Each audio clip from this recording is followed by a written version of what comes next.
happen if we are in that kind of a situation where we really can't rely on the capacity within the country's forces. I think that probably leads to a heightened priority for those areas in terms of the safety of our people. That, yeah, it's obvious now that recognizing that we've got to, try to do what you can to develop your own sources, try to develop the other countries' capabilities with regards to intelligence, and develop other approaches that we have in terms of technology, being able to gather the kind of intelligence we need. And is that happening? Yes, it is. I don't know if there are. Can you cite to a very specific thing that is fostering this kind of change as a result of our tragedy in Benghazi that you can talk about? I think the intelligence community, recognizing the recommendations that came out of the accountability report, are taking steps to try to ensure that gap is no longer exists. So in terms of just the coordination, there's some specific steps that are being taken to coordinate between the state and the intelligence community and DOD. That's correct. Try to improve the ability to get the intelligence, get it to the State Department, and then the State Department, based on that, can make decisions as to whether or not they should request our help. Now, in listening to your earlier testimony, I think that some of it was that there seemed to be gaps in terms of the information you were getting as to what was happening in Benghazi. So have steps been taken to make sure that those kinds of communication occur instantaneously or while the event is occurring? Steps I know are being taken to try to improve that intelligence capability. Can you talk a little bit more, I think I still have a little bit of time, on what the impact of sequestration would be for, in terms of our ability to safeguard our men and women in these hundreds of embassies and offices throughout the world?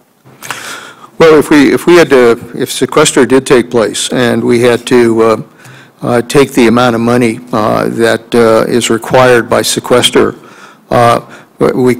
clearly the one place we'd have to go is into our readiness and maintenance accounts, and readiness would require that we had to reduce training for our military in each of the branches, so that the problem you ultimately confront is that while you have capable, trained people in the war zone and elsewhere, that you lack the capability to have well-trained individuals that you can deploy elsewhere.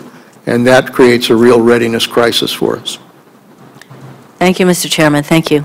Thank you very much, Senator Hirano. Senator Blumenthal is next.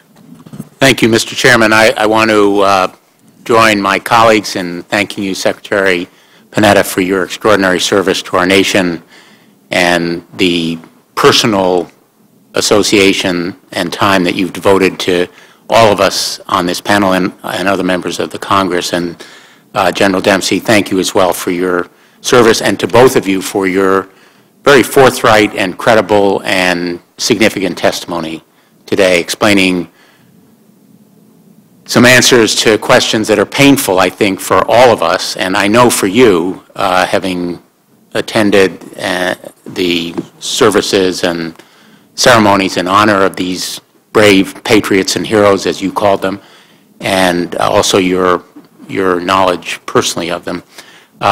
And I am struck, as Senator Kaine was, by the provocative, I would prefer to call it powerful statement that you've offered regarding the effect on the nation's readiness in the event of sequester. And like Senator Kaine and other members of this panel, I believe that we ought to do everything we can to avoid those catastrophic consequences of across-the-board cuts, and I share your alarm about them, not only in the effect on deployments, but also on the readiness that results from adequate training and preparation, which in turn affects our ability to respond to crises like Benghazi. And all of us are fond of saying that our people are our greatest asset, which is true. The failure to provide the training and career opportunities to them that are needed, I think, would be one of the most catastrophic consequences of sequester. Senator Blumenthal, if I could just please, specifically with regards to something that's in your state, electric boat, and the magnificent workforce that's up there that puts our submarines together. If we have to start, if we're in a situation where we got to cut back on maintenance and cut back on that kind of production, the worst thing that could happen is losing the skills in that kind of workforce, because once they're laid off or once they don't have a job, the ability to be able to regain that kind of expertise is not easy to do. Well, not only not easy to do, sometimes impossible to do. That's right. And our defense industrial base is often unappreciated. Our civilian workforce and the tremendous skills they bring to the production at Electric Boat, likewise at Pratt & Whitney, where the Joint Strike Fighter engines are produced, similarly at Sikorsky, where helicopters are made across Connecticut, across the country.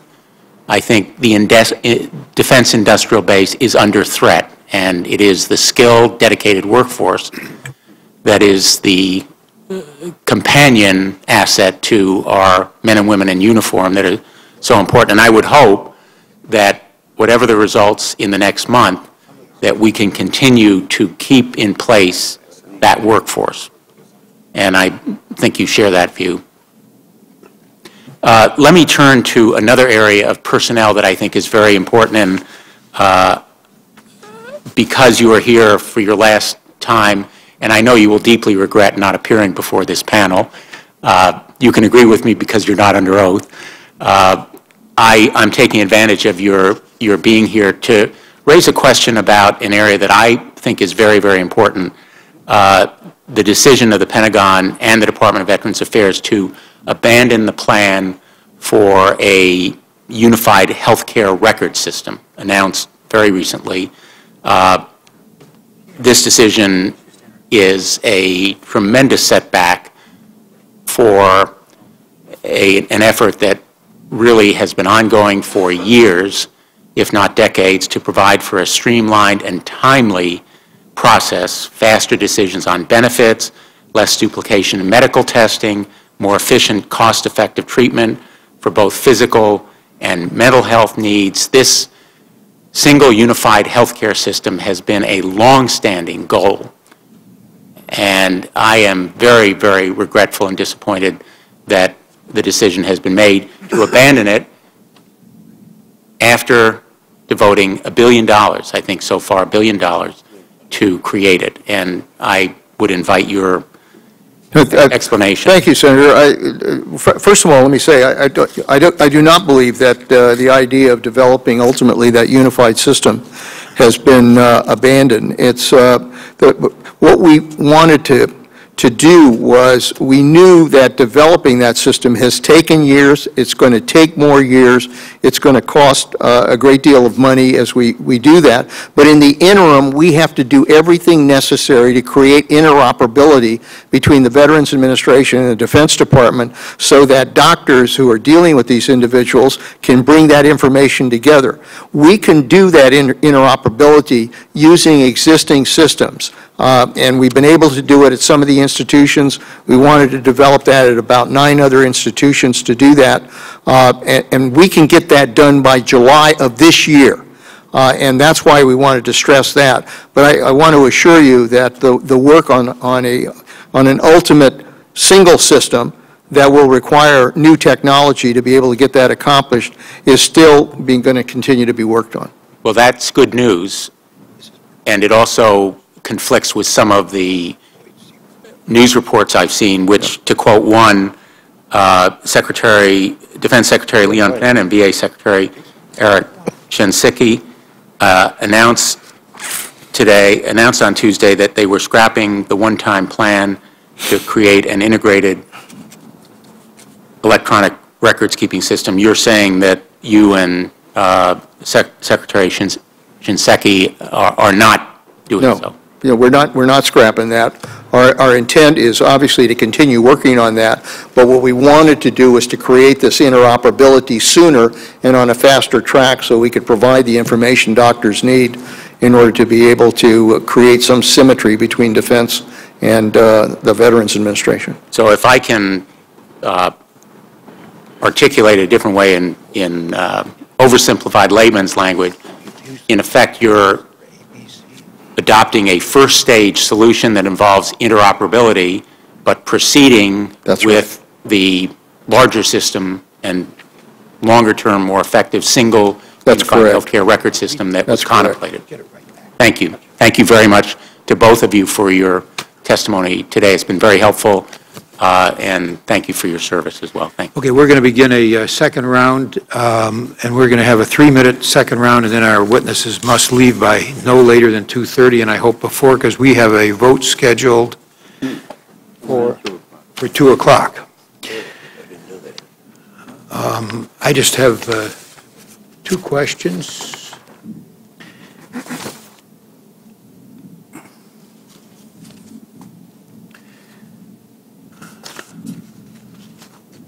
First has to do with the question which was asked to you by Senator Graham. And I think both of you answered this, but I think mainly you, Secretary Panetta, about how many times did you talk to the President during the day of these events? And I think your answer was once during, and I think, General, you also indicated once during.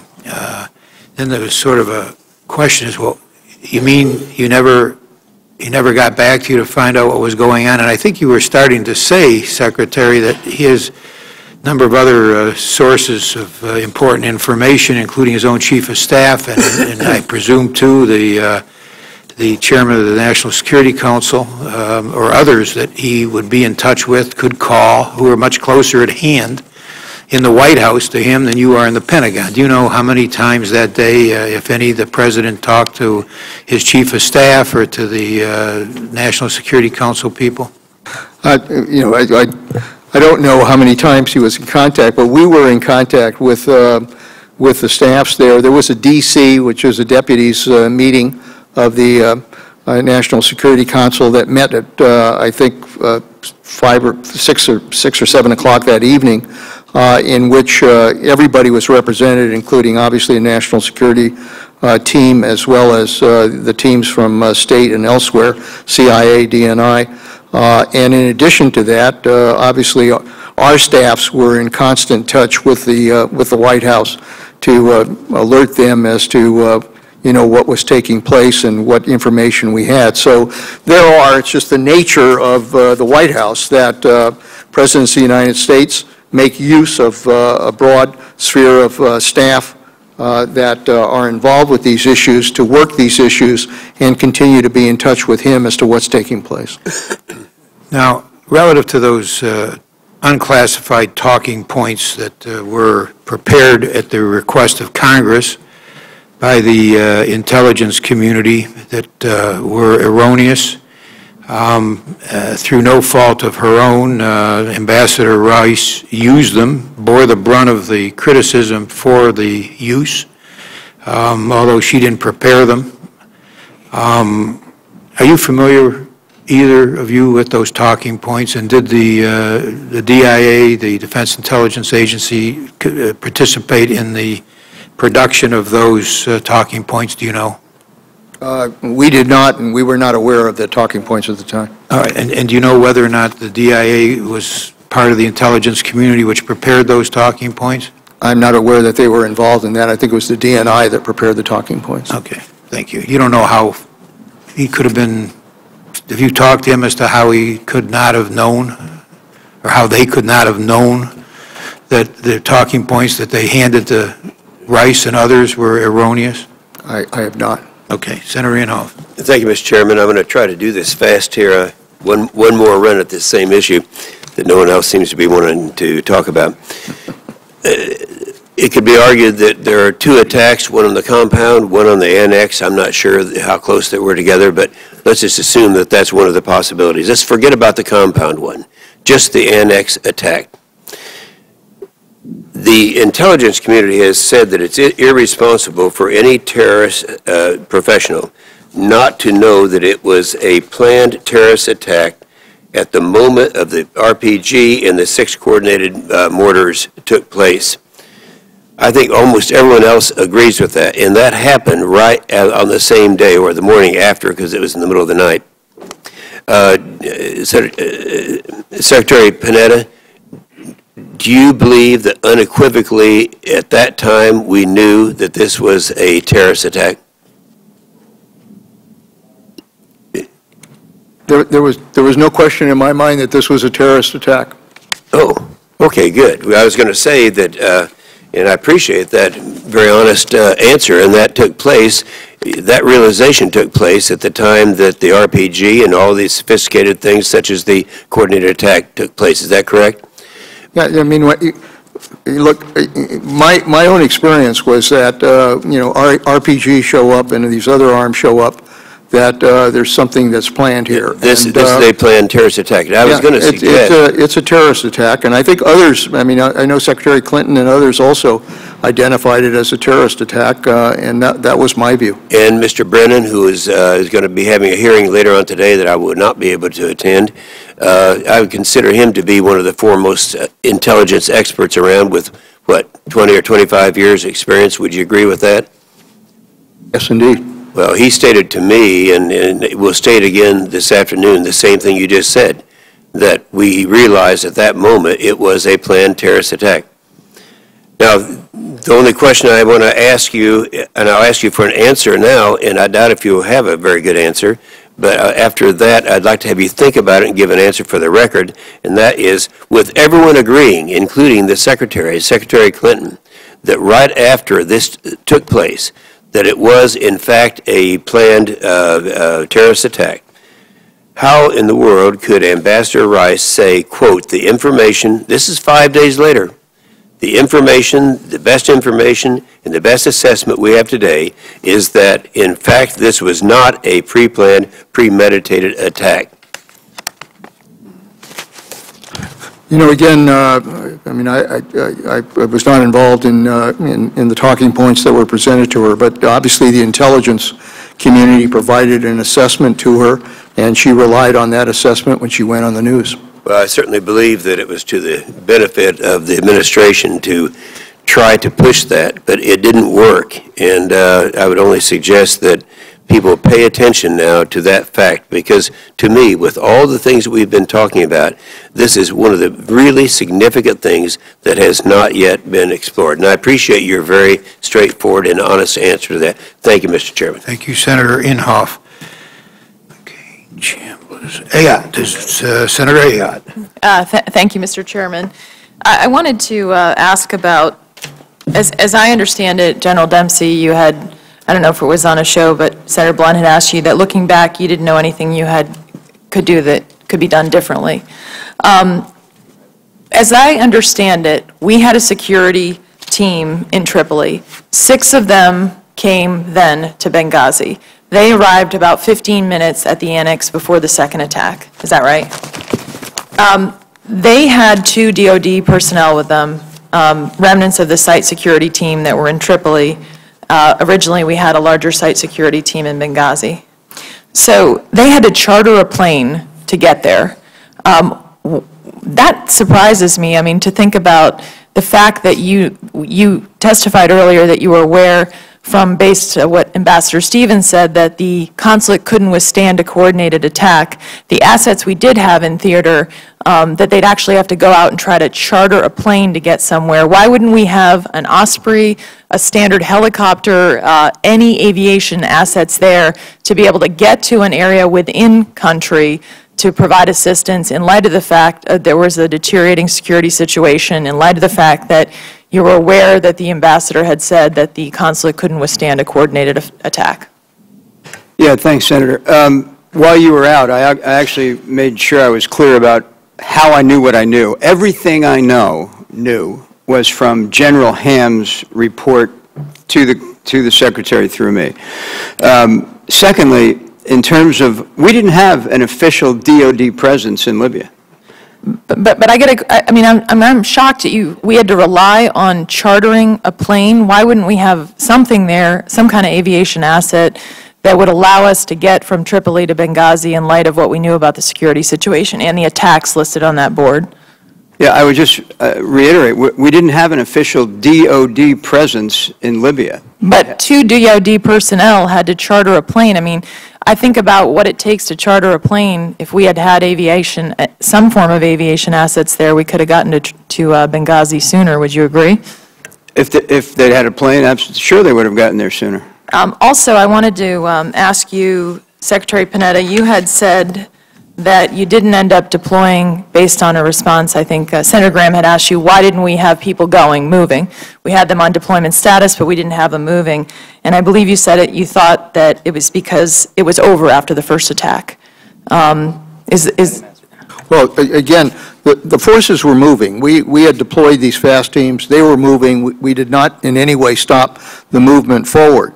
The problem was taking them then and deploying them to Benghazi. By the time we reached that point, the attack was over and we had evacuated all of the people out of Benghazi. But were planes flying? Were troops moving? I mean, the minute this attack occurred, we had an ambassador missing. Were people going to Benghazi? We had alerted all of these task forces to be in place, to move in that direction, and they were moving to get there. I mean, the problem we had, as I've explained, is again the issue of time and distance, and being able to move them quickly enough to respond before the event was over. That just was not the case. And the board that was headed up by the ambassador and Admiral Mullen came to that conclusion. There was no time or space available to be able to respond in time. That was their conclusion. I know my time is up, but when I look at your testimony or the list that we were given on page 2, there's a list of prepare to deploy, prepare to deploy, prepare to deploy. It's not deployment of actually going toward Benghazi, so it doesn't seem to me that we were moving with a sense of urgency given that we had an ambassador missing. Yeah, if I could just help with that one, Senator. The process is you tell a unit to prepare to deploy. When they report readiness, you tell them to move. That's just a piece of the process.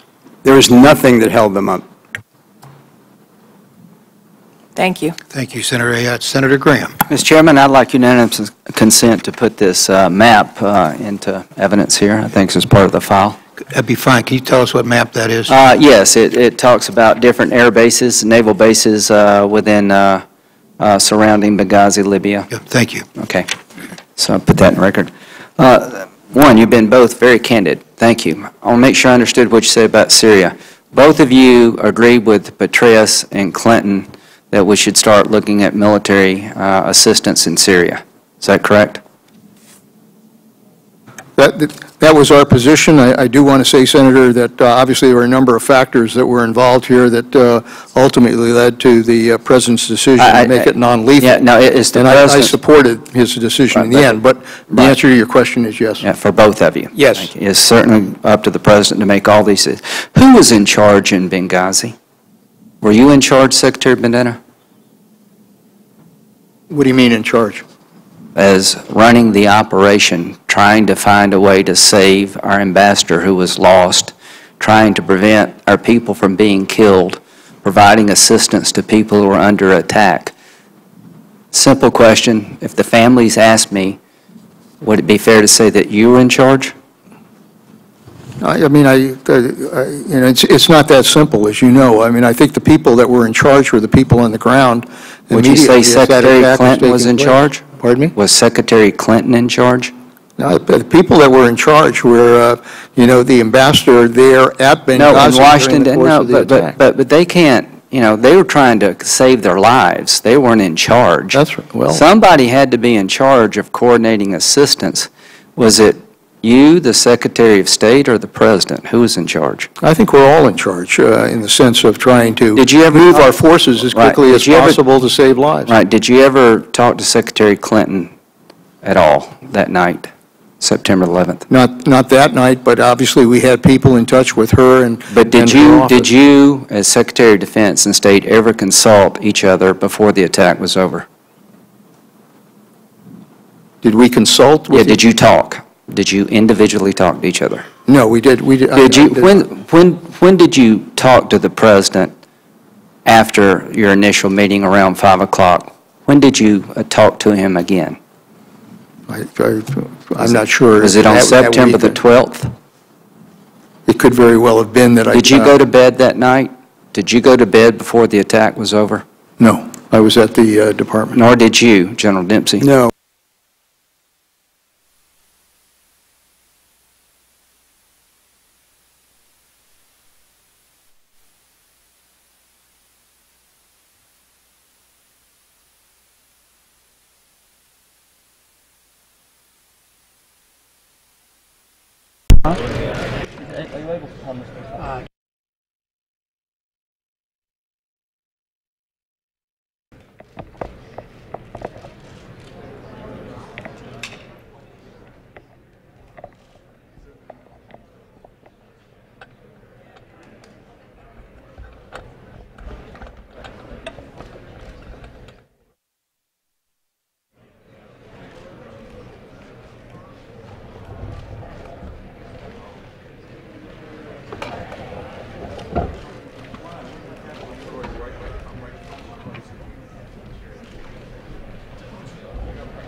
Oh, yeah? Okay.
Here we come.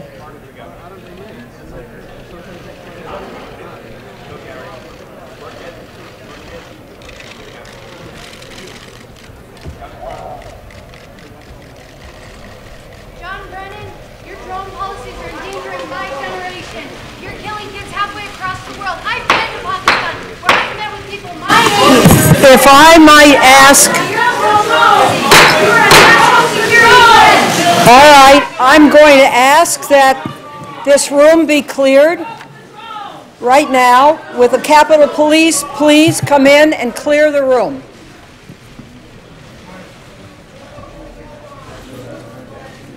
John, let's.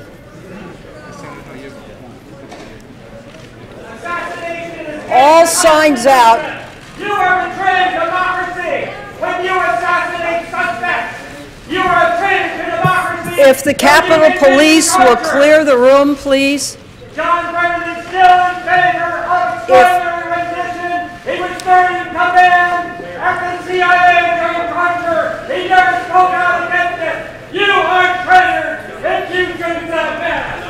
You are traitors to democracy.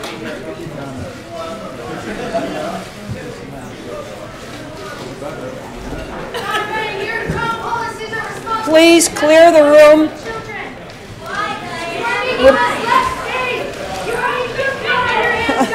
Please clear the room.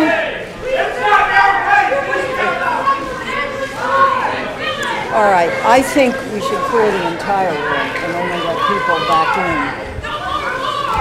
What do you think? I think they're not going to... I'd just see if we couldn't get this. Well, they need more Capitol Police is what they need. Yeah, let's get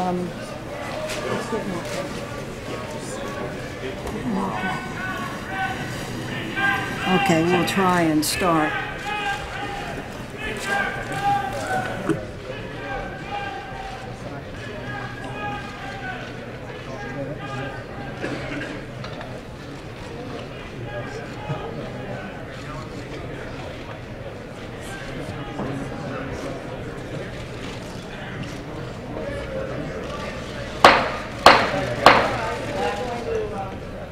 Begin this hearing, and let me say right up front that the process is that people are respectful, that they don't cheer, they don't hiss, they don't show signs, that this is to listen. If that's a problem for anybody, I ask you to leave the room now, because what we will do is remove you from the room. Let there be no doubt. So, if I may, I would like to begin. The committee meets today in open session to consider the nomination of John Brennan to be the 21st Director of the Central Intelligence Agency and the first director to have risen through the agency's ranks since Bob Gates. Mr. Brennan, congratulations on your nomination. I see Senator Warner has come in. Senator, I will make opening comments. The Vice Chairman will make opening comments, and then we will turn to you for your introduction, if that's agreeable. Mr. Brennan, congratulations on your nominations. As you can see, it's going to be lively. I'd like to welcome your family as well, and hope you'll introduce them so the committee can give them its thanks. This is the first opportunity also to welcome our new members. Senator Heinrich, who is on my right, Senator King, who is due any moment, Senator Collins, who is on my left, and Senator Coburn, who is not here at the moment but will be, who is returning to the committee. We have a new ex officio member, Senator Inhofe. So welcome to all of you. The director of the CIA is among the most critical national security positions in the United States government, both because of the role the CIA plays in collecting and analyzing intelligence relevant to every national security challenge we face, and because of the added importance of having steady leadership at an organization that conducts most of its business outside of the public arena. Intelligence is critical to the successful drawdown in Afghanistan, to the brutal war going on within Syria's borders, across North Africa, where the attacks in Benghazi and hostage situation in Algeria threaten to spread into the next front against al-Qaeda and its affiliated groups, for counterterrorism operations around the world, in the efforts by the United States and others to prevent the gain and spread of weapons of mass destruction in Iran, North Korea, and other states, and in addressing emerging threats in space, cyberspace, and elsewhere around the globe. To confront these challenges and to lead the CIA through a difficult budgetary period, after a decade of major budget increases, President Obama nominated John Brennan, his closest advisor on intelligence and counterterrorism matters for the past 4 years. Mr. Brennan is without a doubt qualified for this position. He served at the CIA for 25 years in analytic, operational, and managerial capacities. He has seen the agency from just about every angle, as a line analyst, as chief of station, as chief of staff to the director, and as the deputy executive director, among many others. People who have worked closely with him regularly cite his work ethic, his integrity, and his determination. In nominating John Brennan, President Obama spoke of his, quote, commitment to the values that define us as Americans. DNI Clapper, in a letter of support, noted his impeccable integrity, and his dedication to country is second to none. So with unanimous consent, I would like to insert into the record letters the committee has received in regard to Mr. Brennan's nomination. John Brennan, by all accounts, will be a strong leader, guided firmly by the law and his strong ethical code. He has assured the committee in his response to pre-hearing questions that he will be independent from political influence. He will seek only to provide the President, the Congress, and other leaders with his best analysis and advice. His responses to the committee's questions are available on the committee's website at www.intelligence.senate.gov. Of course, the committee must conduct its due diligence on such an important nominee. So members are going to have questions in a range of topics, including his plans for directing the agency, major national security challenges we face, positions and actions he has taken in his current and past jobs. Also of interest will be Mr. Brennan's views on the use of targeted lethal force in counterterrorism operations. Mr. Brennan has been one of the few administration officials able to speak publicly about such issues. Members will certainly want to understand his views on this, to include the importance of Congress receiving all of the relevant legal analyses from the Office of Legal Counsel at the Department of Justice. While the disclosure earlier this week of a 16-page unclassified white paper on the government's legal analysis of the use of targeted force against a United States citizen who was a senior operational leader of al-Qaeda, there's finally more information available to the public. I've been calling, and others have been calling, the Vice Chairman and I, on the use of for increased transparency on the use of targeted force for over a year, including the circumstances in which such force is directed against U.S. citizens and non-citizens alike.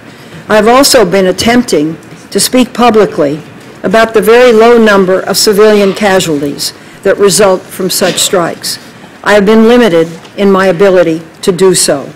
But for the past several years, this committee has done significant oversight of the government's conduct of targeted strikes, and the figures we have obtained from the executive branch which we have done our utmost to verify, confirm that the number of civilian casualties that have resulted from such strikes each year has typically been in the single digits.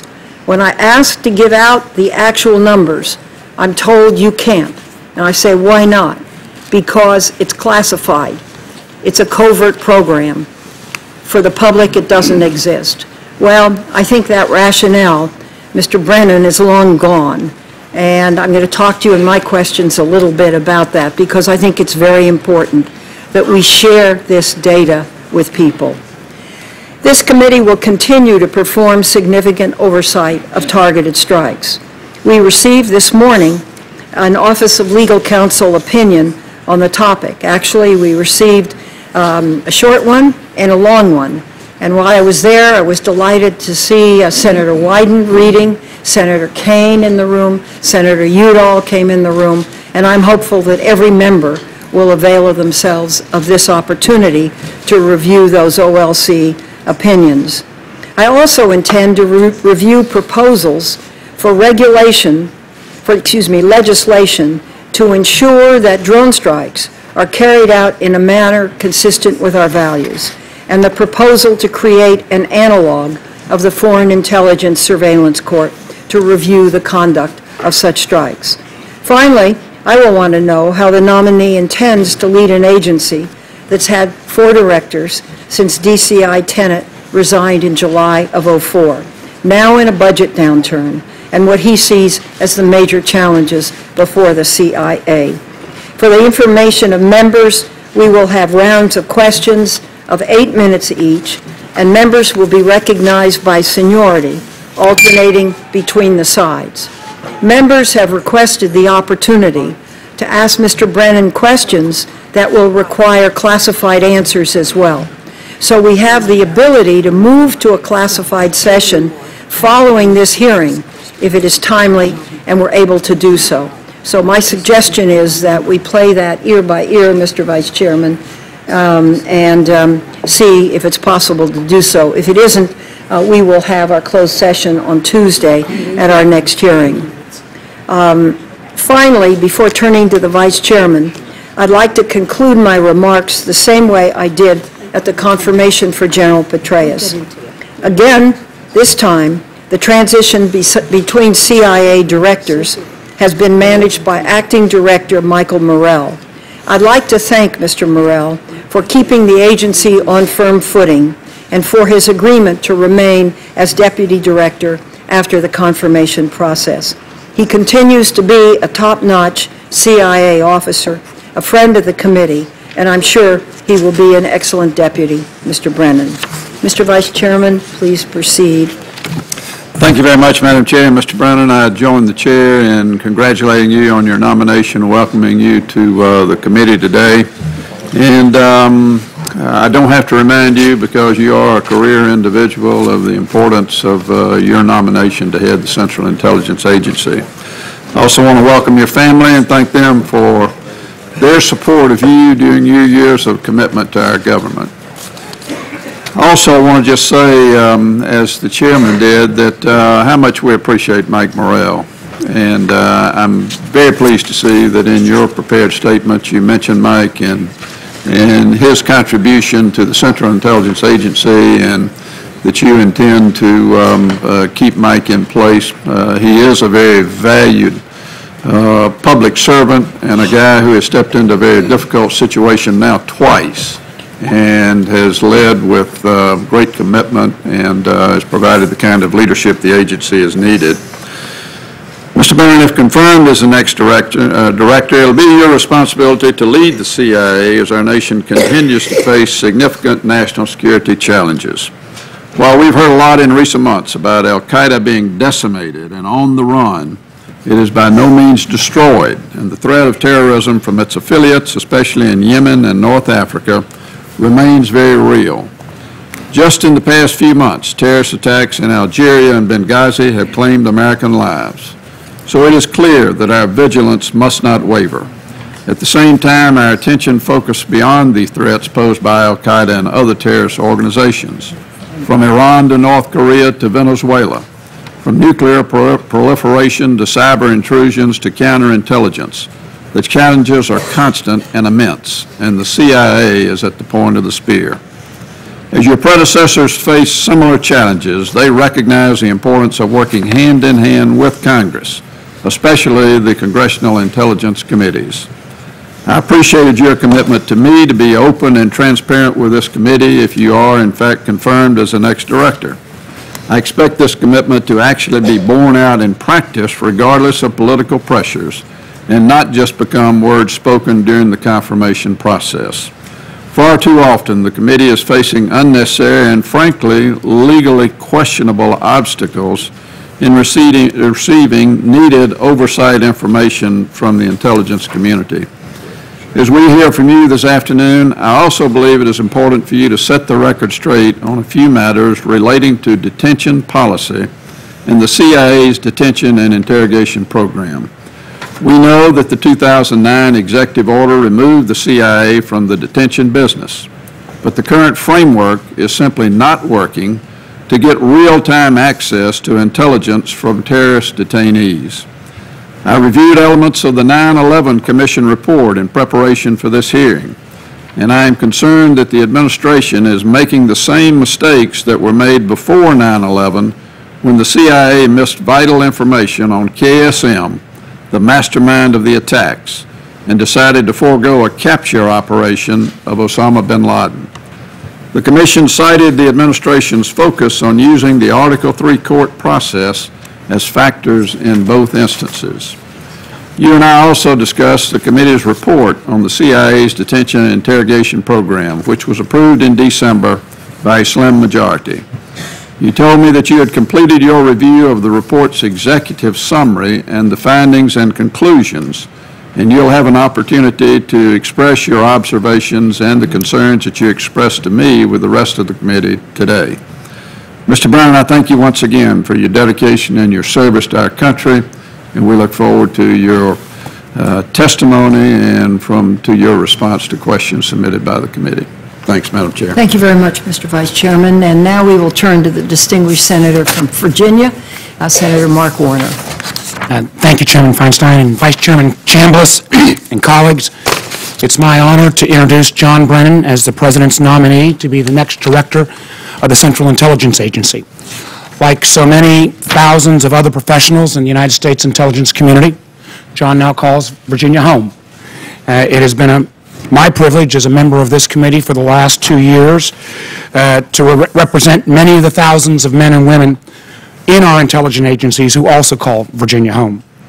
I would also make mention of the fact, very briefly, since we don't get this many opportunities in front of this kind of public audience, to recognize an action that Senator Mikulski and I took last Congress that many of you joined with us on, that we will reintroduce this year, a joint resolution to mark U.S. Intelligence Professionals Day, to bring respectful attention to these quiet professionals who keep our nation safe every day. And I look forward to working with all of you to make sure that we do this resolution again. These same qualities, dedication, selflessness, intelligence, and patriotism, are well represented in John Brennan, whom the men and women of the CIA will find a dedicated leader in public service should he be confirmed. While I've not had the opportunity to work with Mr. Brennan as much as some of the other members, I've enjoyed our meeting together. And as the chairman has already indicated, John Brennan's long career of public service and his record have prepared him to be director of the CIA. He served for 25 years at the agency, in the field, and at headquarters, including as deputy executive director in Saudi Arabia and as briefer to 2 presidents since 9/11. He's been on the front lines in the fight against al-Qaeda, including standing up the National Counterterrorism Center. He has enormous appreciation for the men and women of the CIA and the work they do, often in the shadows, to keep our nation safe. One thing that I was also impressed in our meeting with is that Mr. Brennan has been an advocate for greater transparency in our counterterrorism policy and for adherence to the rule of law. As a member and a new member of this Oversight Committee, I appreciate that. As the President has said, the imperative to secure the nation must not come at the sacrifice of our laws or ideals. This needs never be an either-or choice. we can protect the nation and stay true to our principles.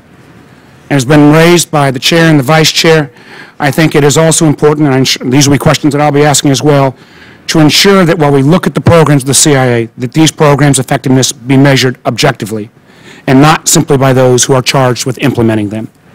So, the Chairman has already gone through other parts of your background. I again want to congratulate you on this nomination, the service you've provided to our nation so far, and in the aftermath of this hearing, hopefully the service that you will provide on a going forward basis. With that, Madam Chairman, I'll come back to the dais and look forward to my chance to ask the nominee questions as well. Thank you very much, Senator Warner. Mr. Brennan, please stand, raise your right hand, and I'll administer the oath. I, John Brennan, do solemnly swear that I will give this committee the truth, the full truth, and nothing but the truth, so help me God. Thank you very much, and we look forward to hearing your testimony.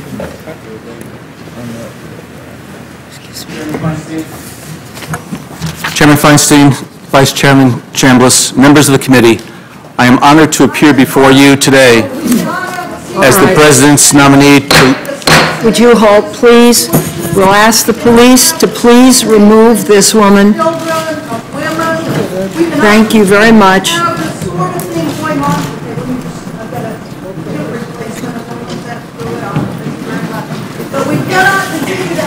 Please remove. Jeopardizing U.S. soldiers, it's not protecting them. The numbers of soldiers who have been killed by Afghans who are mad about the program.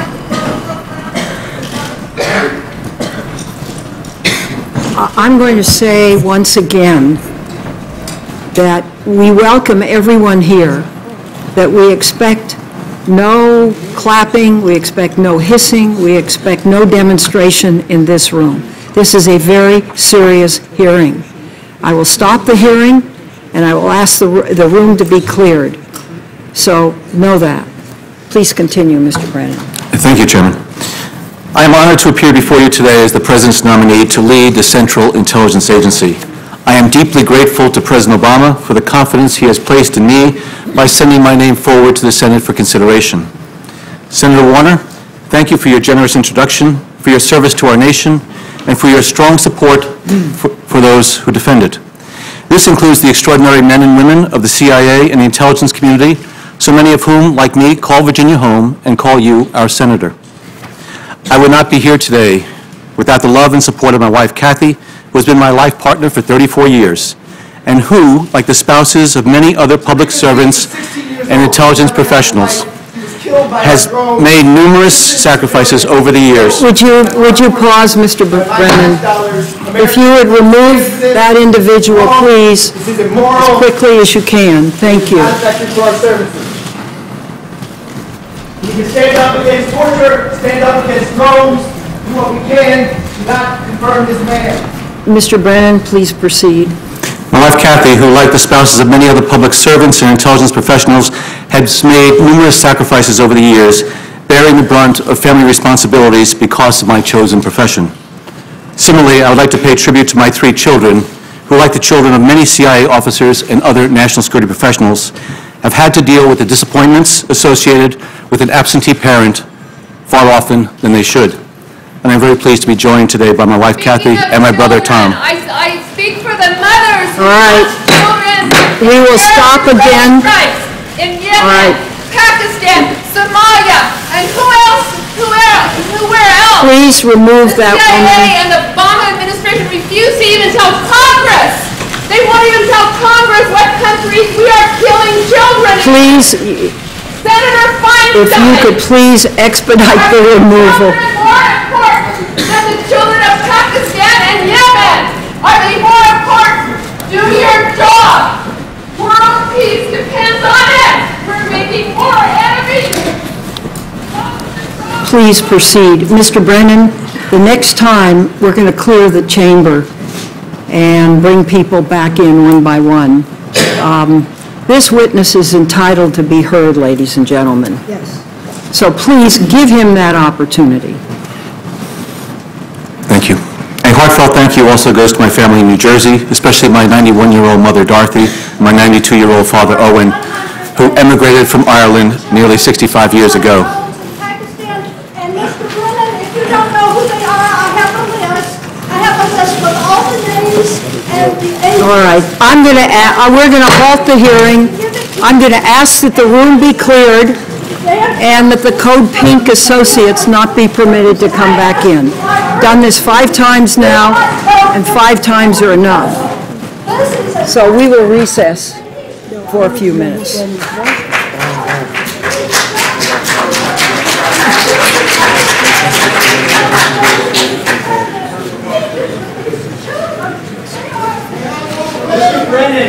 All right, well, if the... Yeah. Ladies and gentlemen, if you would mind leaving, we will then have you come back in. But it's the only way I think we're going to stop this. We will recess for a few minutes. Yeah. John? Okay.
convene the hearing. If the press would please take their places. Mr. Brennan, please proceed. Thank you, Chairman Feinstein. I was talking about my parents, my 91-year-old mother, Dorothy, and my 92-year-old father, Owen. Owen, who emigrated to this country 65 years ago, and who together raised my sister, my brother, and I to cherish the opportunity known as America. As I appear before you today, I would additionally like to extend a special salute to David Petraeus, a patriot who remains, as do all former directors, one of the staunchest advocates of the agency's mission and workforce. I want to express my admiration for my close friend and colleague, Michael Morrell, who has twice guided the CIA as acting director with a steady hand, integrity, and exceptional skill. If confirmed, it would be a distinct privilege for me to work side by side with Michael, my friend, and the epitome of an intelligence professional in the months and years ahead. It also would be a tremendous privilege to serve with the Director of National Intelligence, Jim Clapper, who has mentored literally legions of intelligence professionals ever since his service in Vietnam. As the President's principal intelligence advisor and the head of the intelligence community, Jim is a person of long-standing and deep experience and integrity. He and I share identical views on the role of intelligence and the importance of giving current and future generations of intelligence professionals the support they need and that they so richly deserve. It would be the greatest honor of my professional life to lead the women and men of the Central Intelligence Agency, the agency where I started my career nearly 33 years ago and where I served for a quarter century. A 24-year-old, fresh out of graduate school, I arrived at Langley in August 1980 as a GS-9 career trainee, determined to do my part for national security as one of this nation's intelligence officers. When I joined the CIA in August 1980, world events were unsettled. Our embassy in Tehran had been overrun the year before, and 52 Americans were still being held hostage by a radical new government in Iran. The Soviet invasion of Afghanistan was less than a year old, and the next decade would witness the slow but steady crumbling of the Soviet Union. Nuclear proliferation and the spread of weapons of mass destruction were a constant concern, and U.S. officials were hard at work around the globe trying to prevent regional tensions and animosities from turning into full-scale wars. And, ominously, the United States was about to face an upsurge in terrorist attacks that would claim hundreds of American lives in Lebanon, including a 49-year-old CIA officer named Bob Ames, who was killed during a brief visit to our embassy in Beirut, and who, at the time, was my boss at CIA. During my 25-year career at CIA, I watched up close and even participated in history being made in far-off corners of the world, as CIA fulfilled its critical intelligence roles, collecting intelligence, uncovering secrets, identifying threats, partnering with foreign intelligence and security services, analyzing opaque and complicated developments abroad, carrying out covert action, and attempting to forecast events yet to happen, all in an effort to protect our people and to strengthen America's national security. And throughout my career, I had the great fortune to experience firsthand, as well as to witness what it means to be a CIA officer, such as an analyst who has the daunting task and tremendous responsibility to take incomplete and frequently contradictory information and advise the senior-most policymakers of our government about foreign, political, military, and economic developments. Or an operations officer whose job it is to find and obtain those elusive secrets that provide advance warning of strategic surprise, political turbulence, terrorist plots, impending violence, cyber attacks, and persistent threats such as nuclear, chemical, and biological weapons proliferation. Or a technical expert who seeks new and creative ways to find nuggets of intelligence in tremendous volumes of data, provide secure and even stealthy intelligence collection and communication systems, and counter the latest technological threats to our nation. Or a support officer or manager with the responsibility to ensure that the core missions of the agency, collecting intelligence, providing all-source analysis, and, when directed by the President, conducting covert action, are carried out with the requisite skill, speed, agility, and proficiency. From the Middle East to the Central Caucasus, from Sub-Saharan Africa to Central and South America, from the vast expanses of Asia to the great cities of Europe, and all countries and regions in between, CIA officers were there, sometimes in force and sometimes virtually standing alone. And for those 25 years, it was a great honor for me to be a CIA officer, as I knew that the agency's contributions to this country's security were as invaluable as they were innumerable. Following my retirement from CIA in 2005, I had the good fortune to experience other professional opportunities. For 3 years, I served as President and Chief Executive Officer of a private sector company, where I learned firsthand some very important lessons about fiduciary responsibility and sound business practices. And for the past 4 years, I've had the privilege to serve as the President's principal policy advisor on Homeland Security and Counterterrorism.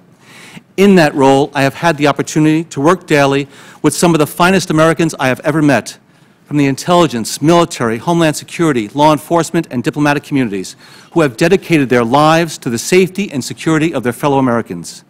It is because of the work of those Americans, serving domestically and especially those serving in dangerous places abroad, that we are able to experience the freedom and security that are the hallmarks of our nation. I believe my CIA background and my other professional experiences have prepared me well for the challenge of leading the world's premier intelligence agency at this moment in history, which is as dynamic and consequential as any in recent decades and will continue to be in the years ahead. Simply stated, the need for accurate intelligence and prescient analysis from CIA has never been greater than it is in 2013 or than it will be in the coming years. Historic political, economic, and social transformations continue to sweep through the Middle East and North Africa with major implications for our interests, Israel's security, our Arab partners, and the prospects for peace and stability throughout the region. We remain at war with al-Qaeda and its associated forces, which, despite the substantial progress we have made against them, still seek to carry out deadly strikes against our homeland and our citizens and against our friends and allies. U.S. computer networks and databases are under daily cyber attack by nation-states, international criminal organizations, subnational groups, and individual hackers. And regimes in Tehran and Pyongyang remain bent on pursuing nuclear weapons and intercontinental ballistic missile delivery systems rather than fulfilling their international obligations or even meeting the basic needs of their people. Yes, the CIA's mission is as important to our nation's security today as at any time in our nation's history.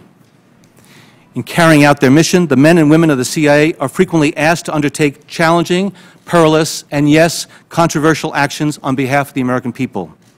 The CIA is not immune from scrutiny of these efforts, and I welcome a discussion of CIA's past and current activities.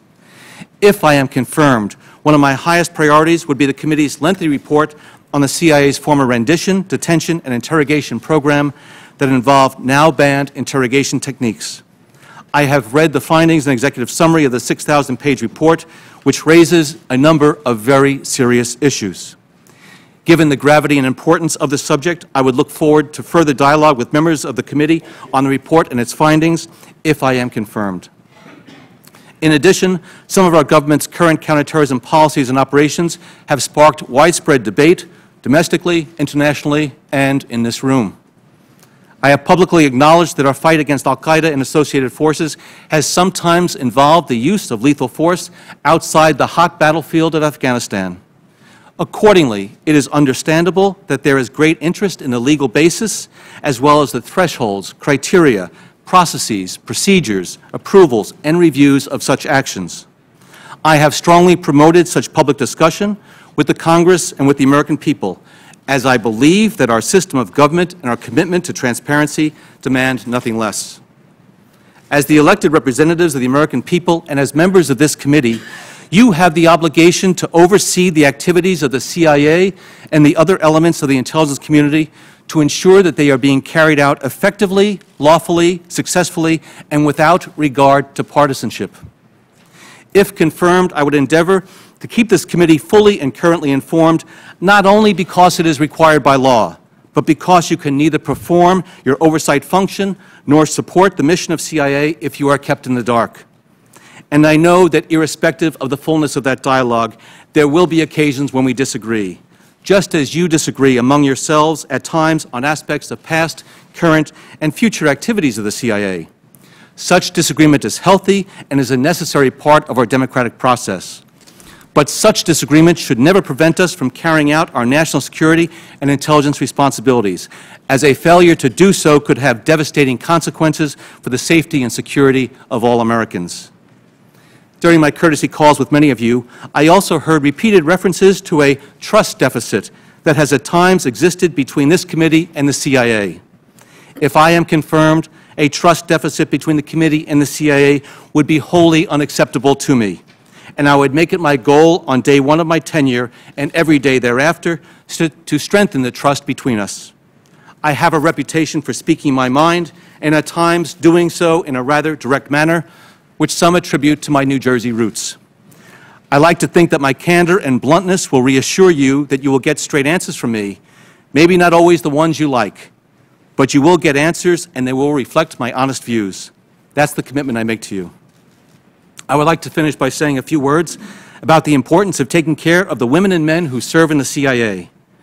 Because of the secrecy that intelligence work requires, few Americans will ever know the extraordinary sacrifices that these professionals and their families make every day.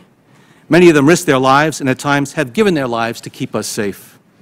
If confirmed, I would make it my mission, in partnership with the Congress, to ensure that the men and women have the training, tradecraft, linguistic skills, technical tools, guidance, supervision, and leadership they need to do their jobs. They also need assurance that we will do all we can to protect our nation's secrets and prevent leaks of classified information. These leaks damage our national security, sometimes gravely, putting these CIA employees at risk and making their missions much more difficult. The men and women of the CIA are a national treasure, and I will consider it one of my most important responsibilities to take care of them, just as others took care of me when I first arrived at Langley as a young trainee in 1980. Chairman, Vice Chairman, and members of the committee, as you well know, when you arrive at CIA headquarters in Langley and enter the main lobby, you immediately see the marble memorial wall. On it are stars, each one representing a member of the CIA family who gave his or her life in the service of this nation. Today, there are 103 stars on that wall. To me and everyone in the CIA, they are not simply stars, nor are they only visible remembrances of dearly departed colleagues and friends. The stars represent heroic and unsung patriots, Americans who lived their lives loving this country and who died protecting it. That memorial wall means something very special to me and to every other American who has proudly served at the agency. I want all CIA employees always to be proud of the organization to which they belong and to be proud of all of its activities. And if given the honor to serve as the 21st Director of the CIA, I would take it as a sacred obligation to do everything in my ability to make sure this Central Intelligence Agency is the absolute best intelligence service it can be and one that makes all Americans proud. Thank you very much, and I look forward to taking your questions. Thank you very much, Mr. Brennan. I have 5 short questions that we traditionally ask. If you would just answer them yes or no. Do you agree to appear before the committee from the CIA? Excuse me. Do you agree to appear before the committee here or in other venues when invited? Yes. Do you agree to send officials from the CIA and designated staff when invited? Yes. Do you agree to provide documents or any other materials requested by the committee in order for it to carry out its oversight and legislative responsibilities? Yes, all documents that come under my authority as Director of CIA, I absolutely would. We'll talk to you more about that in a minute. Yes, okay. Will you ensure that the CIA and its officials provide such material to the committee when requested? Yes. Do you agree to inform and fully brief, to the fullest extent possible, all members of this committee of intelligence activities and covert actions rather than only the chairman and vice chairman? Yes, I will endeavor to do that. Thank you. Now, we are now going to go into 8-minute rounds, and we'll do it by seniority and alternate from side to side. I wanted to talk about, just for a moment, the provision of documents. Senator Wyden and others have had much to do about this, but our job is to provide oversight, to try to see that the CIA and the intelligence communities operate legally. In order to do that, it is really necessary to understand what the official legal interpretation is. So the Office of Legal Counsel opinions become very important. We began during the Bush administration with Mr. Bradbury to ask for OLC opinions. Up to last night, when the President called the Vice Chairman, Senator Wyden, and myself and said that they were providing the OLC opinions, we have not been able to get them. It makes our job to interpret what is legal or not legal much more difficult if we do not have those opinions. The staff has asked for 8 additional opinions. What I want to know is, will you become our advocate with the administration so that we can obtain those opinions? Well, Chairman, the National Security Act as amended requires that the heads of intelligence agencies provide the committee with the appropriate legal documentation to support covert actions. I would certainly be an advocate of making sure that this committee has the documentation it needs in order to perform its oversight functions. I have been an advocate of that position. I will continue to be. I take that as a yes, and I'm counting on you to provide 8 OLC opinions. Second question on this. When the opinion came over, our staff were banned from seeing it this morning. We have lawyers. We have very good staff. This is upsetting to a number of members. We depend on our staff because you can't take material home. You can't take notes with you. So the staff becomes very important. Do you happen to know the reason why our staff are not permitted when we are permitted to see an OLC? Senator, Chairman, I understand fully your interest in having your staff have access to this documentation. Fully understandable.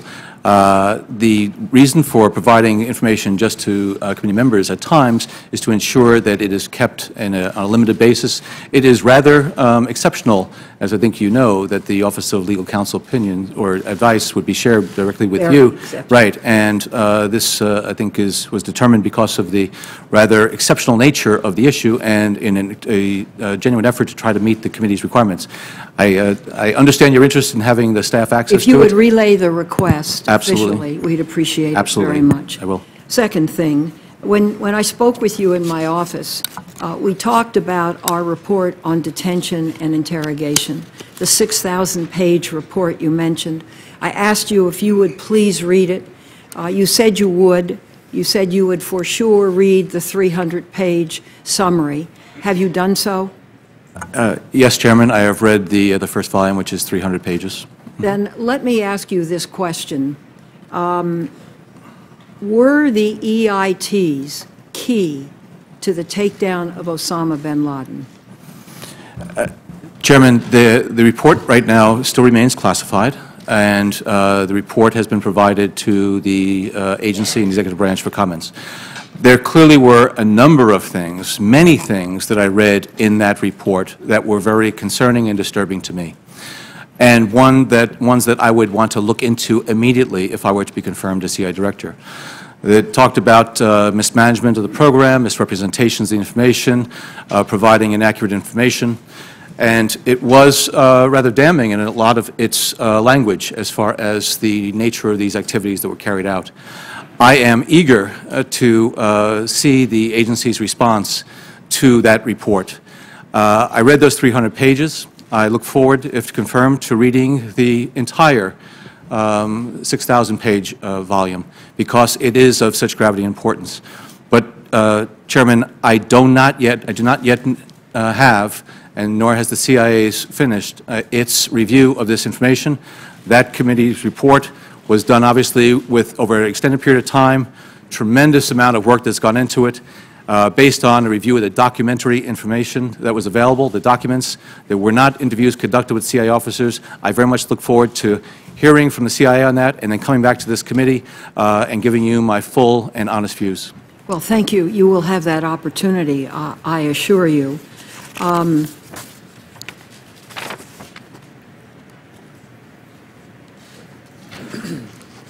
I'd like to ask you about the status of the administration's efforts to institutionalize rules and procedures for the conduct of drone strikes.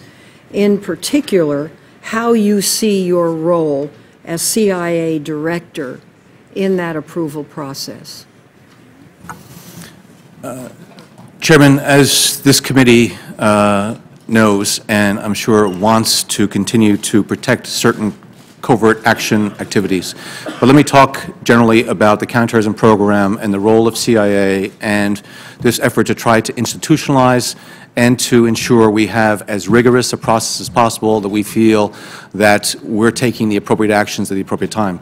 The President has insisted that any actions we take will be legally grounded, will be thoroughly anchored in intelligence, will have the appropriate review process, approval process, before any action is contemplated, including those actions that might involve the use of lethal force. The different parts of the government that are involved in this process are involved in the interagency, and my role as the President's counterterrorism advisor was to help to orchestrate this effort over the past 4 years to ensure, again, that any actions we take fully comport with our law and meet the standards that I think this committee and the American people expect of us as far as taking the actions we need to protect the American people, but at the same time ensuring that we do everything possible before we need to resort to lethal force. Thank you. Mr. Vice Chairman, please. Thanks very much, Madam Chair. Mr. Brennan, the 9/11 Commission report describes a canceled 1998 CIA operation to capture Osama bin Laden using tribal groups in Afghanistan. The former head of CIA's bin Laden unit told staff that you convinced Director Tenet to cancel that operation. He says that following a meeting you had in Riyadh with Director Tenet, the bin Laden unit chief, and others, that you cabled National Security Advisor Sandy Berger, saying the operation should be canceled in favor of a different approach described by the 9/11 Commission as a, quote, an all-out secret effort to persuade the Taliban to expel bin Laden. Now, as we know, bin Laden was not expelled. 3 months later, the bin Laden wrath was unleashed with the attack on our embassies. Did you advise Director Tenet and National Security Advisor Berger against this operation, and if so, why? I had conversation with George Tenet at the time, but I must point out, Senator, that every single CIA manager, George Tenet, his deputy, the head of the Director of Operations at the time, and other individuals, the chief of the Counterterrorism Center, argued against that operation as well, because it was not well grounded in intelligence, and its chance of success were minimal, and it was likely that other individuals were going to be killed. And so when I was involved in those discussions, I provided the Director and others my professional advice about whether or not I thought that that operation should go forward. I also was engaged in discussions with the Saudi government at the time and encouraged certain actions to be taken so that we could put pressure on the Taliban as well as on bin Laden. So I'm taking it that your answer to my question is you did advise against in favor of the cancellation of that operation. I didn't, based on what I had known at the time, I didn't think that it was a worthwhile operation and it didn't have a chance of success. Now, the 9/11 Commission reported that no capture plan before 9/11 ever again attained the same level of detail and preparation. Do you have any second thoughts about your recommendation to the Director to cancel that operation? Senator, I have no second thoughts whatsoever about my advice, which was to look carefully at this operation because the chances of success were minimal. I was not in the chain of command at that time. I was serving abroad as Chief of Station. As Deputy Executive Director, you received the daily updates from the time of Abu Zubaydah's capture throughout his interrogation, including the analysis of the lawfulness of the techniques, putting you in a position to express any concerns you had about the program before any of the most controversial techniques, including waterboarding, were ever used. Now, we found a minimum of 50 memos in the documents within the 6,000 pages that on which you were copied. What steps did you take to stop CIA from moving to these techniques you now say you found objectionable at the time? I did not take steps to stop the CIA's use of those techniques. I was not in the chain of command of that program. I served as Deputy Executive Director at the time. I had responsibility for overseeing the management of the agency and all of its various functions, and I was aware of the program. I was CC'd on some of those documents, but I had no oversight of it. I wasn't involved in its creation. I had expressed my personal objections and views to my some agency colleagues about certain of those EITs, such as waterboarding, nudity, and others, where I professed my personal objections to it, but I did not try to stop it because it was, something that was being done in a different part of the agency under the authority of others, and it was something that was directed by the administration at the time. Now, you say you expressed your objection to other colleagues. Did you ever express any concern to Director Tennant, to John McLaughlin, Executive Director Krongard, or any other of the CI leaders? I had a number of conversations with my agency colleagues on a broad range of issues during that period of time, not just on this program, other ones. We would have personal conversations on that. Well, my reason particularly for naming those individuals, Mr. Brennan, is that they were the ones directly above you. Mr. McLaughlin's been quoted in the press as saying he never heard from you. He doesn't doubt that you did this, but he says he never heard from you. We just have not seen anybody who has come forward and said they ever heard any objections from you with respect to these programs. Moving on, Mr. Krongard, your boss at CIA told the Wall Street Journal that you had a role in setting the parameters of the program, and I quote, helping to seek Justice Department approval for the techniques. He went on to say that John would have been part and parcel of that process. How does that comport with your response to the committee that you played no role in the program's, and I quote again in your answers, creation, execution, or oversight? I respectfully disagree with my former colleague, Buzzy Krongard. I was not involved in establishing the parameters of that program. I think in that same Wall Street Journal article, he goes on to say, in fact, that I was not, in fact, involved in a lot of elements of that program. But I was not involved in the establishment of the program. Again, I had awareness that the agency was being asked to do this. I had awareness that the agency was going forward on it. I had some visibility into some of the activities there, but I was not part of any type of management structure or aware of most of the details. That being the case, why would you be the recipient of a minimum of 50 emails, Mr. Brennan, on the progress of the interrogation of Abu Zubaydah, including the techniques used in that interrogation? Senator, there's probably a standard email distribution. I was on thousands upon thousands of email distributions at Deputy Executive Director. I think I was just CC'd on them. I wasn't an action officer on it. I know of no action I took at the agency that in any way authorized or reprogrammed funds or anything along those lines. Okay. Executive Director Krongard is said to have been an advocate of using Siri techniques. Did he discuss with you a proposal to move to Siri techniques with Abu Zubaydah, and if so, did you raise any objection? I don't recall a conversation with Mr. Krongard about that particular issue. When you reviewed the intelligence the CIA was getting on Abu Zubaydah after the use of EITs, did you think the information was valuable? The reports that I was getting subsequent to that, and in the years after that, it was clearly my impression that there was valuable information that was coming out. In a November 2007 interview, you said that information from the interrogation techniques, quote, saved lives, close quote. But you also say that CIA should be out of the detention business. The main benefit that I saw in CIA's program was the ability to hold and question individuals about whom there was significant intelligence that they were terrorists, but not necessarily evidence that could be used in a court of law. Your view seems to be that even if we could save American lives by detaining more terrorists using only traditional techniques, it would be better to kill them with a drone or let them go free rather than detain them. Can you explain the logic in that argument? I respectfully disagree, Senator. I never believe it's better to kill a terrorist than to detain him. we want to detain as many terrorists as possible so we can elicit the intelligence from them in an appropriate manner so that we can disrupt follow-on terrorist attacks. So I'm a strong proponent of doing everything possible short of killing terrorists, bringing them to justice and getting that intelligence from them. I clearly had the impression, as you said, when I was quoted in 2007, that there was valuable intelligence that came out from those interrogation sessions. That's why I did say that they saved lives. I must tell you, Senator, that reading this report from the committee raises serious questions about the information that I was given at the time and the impression I had at that time. Now I have to determine what, based on that information as well as what CIA says, what the truth is. And at this point, Senator, I do not know what the truth is.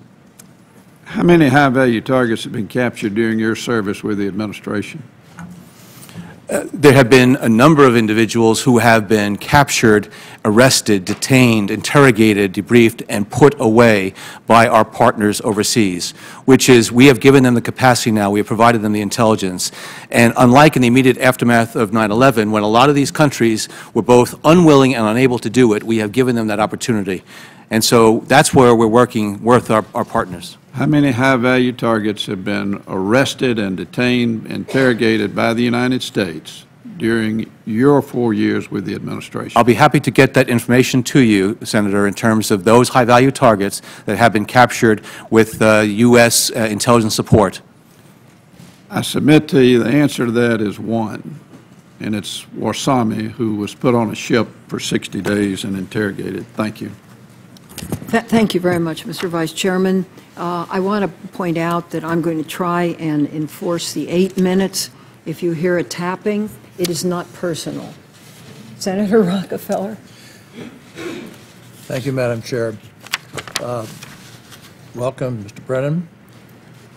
And it confirms you're going to lead an extraordinary agency with extraordinary people who perform extraordinary services, most of them totally unknown by the American people. Most people don't think about that, what it is to do a life of public service and never have anything known.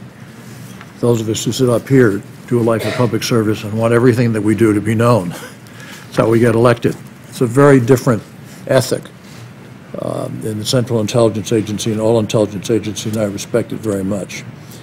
I want to go to the EITC, sorry, that's Earned Income Tax Credit, to the enhanced interrogation techniques.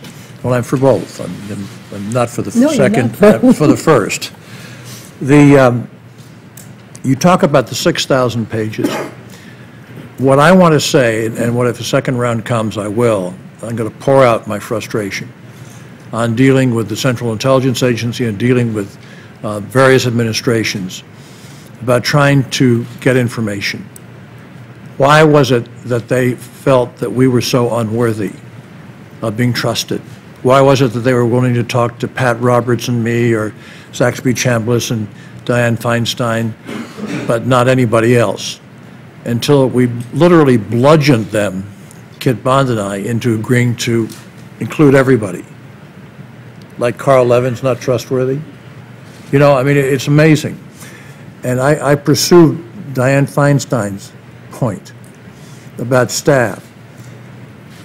When you go and you have, under the previous administration, a briefing with the president, or the vice president, or the head of the CIA, others, you're not allowed to. I can remember driving with Pat Roberts when he was chairman and I was vice chairman. We weren't allowed to talk to each other, driving up or driving back. Weren't allowed to do that. Staff were a part of nothing. You have to understand that you're surrounded by people who work with you and fill you in, people who are experts. We are too, but they got to be part of this. They got to be part of when the OLC comes, it should come to them also. I strongly support the chairwoman's view on that. Now, in the enhanced interrogation techniques matter, a handful of former senior CIA officials who were personally invested and are personally invested in defending the CIA's detention interrogation program, largely because their professional reputations depend on it. purport to speak for the CIA and its workforce on this issue, and I think it does all a great disservice. In my office, you and I discussed the committee's landmark report on this program. You do understand that this took 6 years to write. Not just 6,000 pages, but 6 years to write, perhaps longer. 23,000, 30,000 footnotes. Why did we do this? We did this because we heard nothing from the intelligence agency. We had no way of being briefed. They would not tell us what was going on. So we had to do our own investigation, and we're pretty good at it. And when you read those first 350 pages, you told me that you were shocked at some of what you read. You did not know that. And that to me is shocking, but not to condemn anybody, simply says that has to be fixed and changed forever. There never can be that kind of situation again, where we have to tell you what's going wrong in your agency, and thus demoralizing some of the people in your agency who want to be relieved of the burden and the taint of bad techniques and interrogation. They suffer from that, and yet nobody would talk with us about that. We had to get that information on our own. It's a magnificent piece of work. I think it's a piece of history. It'll go down in history because it will define the separation of powers as between the intelligence committees of the House and Senate and the agency and others that relate to it. I'm also very aware that this is all crucial to the President's authority, not just on the more modern question of the day about drones, but you know, that determination is made by one person and one person alone. And if there is a breakdown in protocol, if there is a breakdown in line of command, in reacting, therefore, into something which is not good, where there's too much collateral damage. I think, for the most part, I would agree with the chairwoman. I believe she said this, that the work of the drone had been fairly safe. However, any collateral damage is unacceptable, and that has to be the purpose of the agency. And therefore, this detention interrogation program, I've got to say, it was the people who ran it were ignorant of the topic, executed by personnel without relevant experience, managed incompetently by senior officials who did not pay attention to crucial details, and corrupted by personnel and with pecuniary conflicts of interest. It was sold to the policymakers and lawyers at the White House, the Department of Justice, and Congress with grossly inflated claims of professionalism and effectiveness, so-called lives saved. It was a low point in our history. And this document, this book, should change that forever. I would hope very much that you would, if you are confirmed, which I hope you will be, that you will make parts of this, at your discretion, required reading for your senior personnel, so they can go through the same experience that you went through. Are you willing to do that? Yes, Senator, I am looking forward to taking advantage of whatever lessons come out of this chapter in our history and this committee's report. How do you cross-reference, and tell me when I'm out of time? I got 8 seconds. No, a minute and 8 seconds. A minute and 8 seconds, yes. Right, long time. The cross-referencing of the EIT disaster and the future of the drone and the decisions that only the President, of course, can authorize that, but the decision sometimes is passed down and has to be passed down in a very accurate manner. And there has to be a protocol which is exact, more exact even than the interrogation techniques, because I think that's sort of been put to bed just a bit. It's beginning to get straightened out. But the drones are going to grow. There's going to be more and more of that warfare, not just by us, but by other countries, including perhaps by people from within our own country. So the protocol of that, insofar as it would refer to a particular agency, is going to have to be exact and directed and of particular excellence and exactitude. How will that happen? Senator, you make an excellent point, and that's what I'm most interested in, is finding out what went wrong. If this report is, as stated, accurate, what went wrong in the system where there were systemic failures, where there was mismanagement or inaccurate information that was put forward? Because there are covert action activities that are taking place, you know, today under the direction and management of the CIA. And I would have the obligation to make sure I could say to this committee that all of those covert action programs are being run effectively, they're being well managed, they're being overseen, and that the measures of effectiveness, the results of those programs, are an accurate and fair representation of what actually is happening. This report raises serious questions about whether or not there are serious systemic issues that are at play here. I would need to get my arms around that, and that would be one of my highest priorities if I were to go to the agency. I thank you. Thank the Chair. Thank you, Senator Rockefeller. Senator Burr. Thank you, Chair. Mr. Brennan, welcome. Thank you for your long history of public service, and more importantly to your family. Thank you for your willingness to put up with his hobby. Most, if not all, of the intelligence that our committee receives is the finished analysis that's derived from source reports and other raw intelligence materials that we don't see, and I might say we don't need to see all of. In order to ensure that we can perform our oversight duties of the Intelligence Committee, would you agree that the committee should be able to review all analytical product if requested? On the face of that question, yes. My answer would be yes. However, I would have to take a look at the issues involved in terms of, you know, what are we talking about in terms of access to that analytic product? Is it all staff, all committee members, whatever? I just can't make a commitment to that, but your intention and what I think your objective is, I fully support in terms of making sure this committee has the breadth of analytic expertise available from the agency. As we go forward, there may be times that the committee will need the raw intelligence to judge the accuracy of analytical product that we're provided. If confirmed, will you provide the raw intelligence on those occasions when the committee requests it? Senator, I would give every request from this committee for access to that information full consideration. That's my commitment to you. Do you agree that it's a function of this committee's oversight that occasionally we would need to look at it? I would agree that it is probably a function of your oversight that you would have interest in doing that, and it would be my obligation, I think, as Director of CIA, to try to be as accommodating as possible to that interest, while at the same time trying to respect whatever considerations need to be taken into account as we do that. Mr. Brennan, as you know, the committee is conducting a thorough inquiry into the attacks in Benghazi, Libya.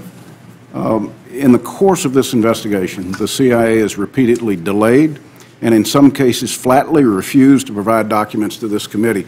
If confirmed, will you assure this committee that this refusal will never happen again?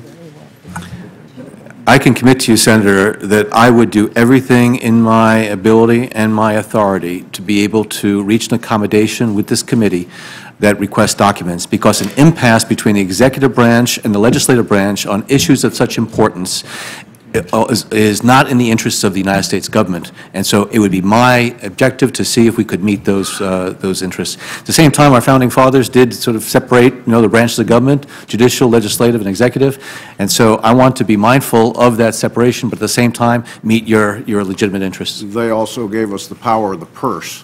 They certainly did, Senator. I'm fully aware of that. I would suggest that that's the only tool, and it's one we hate to use. Yes.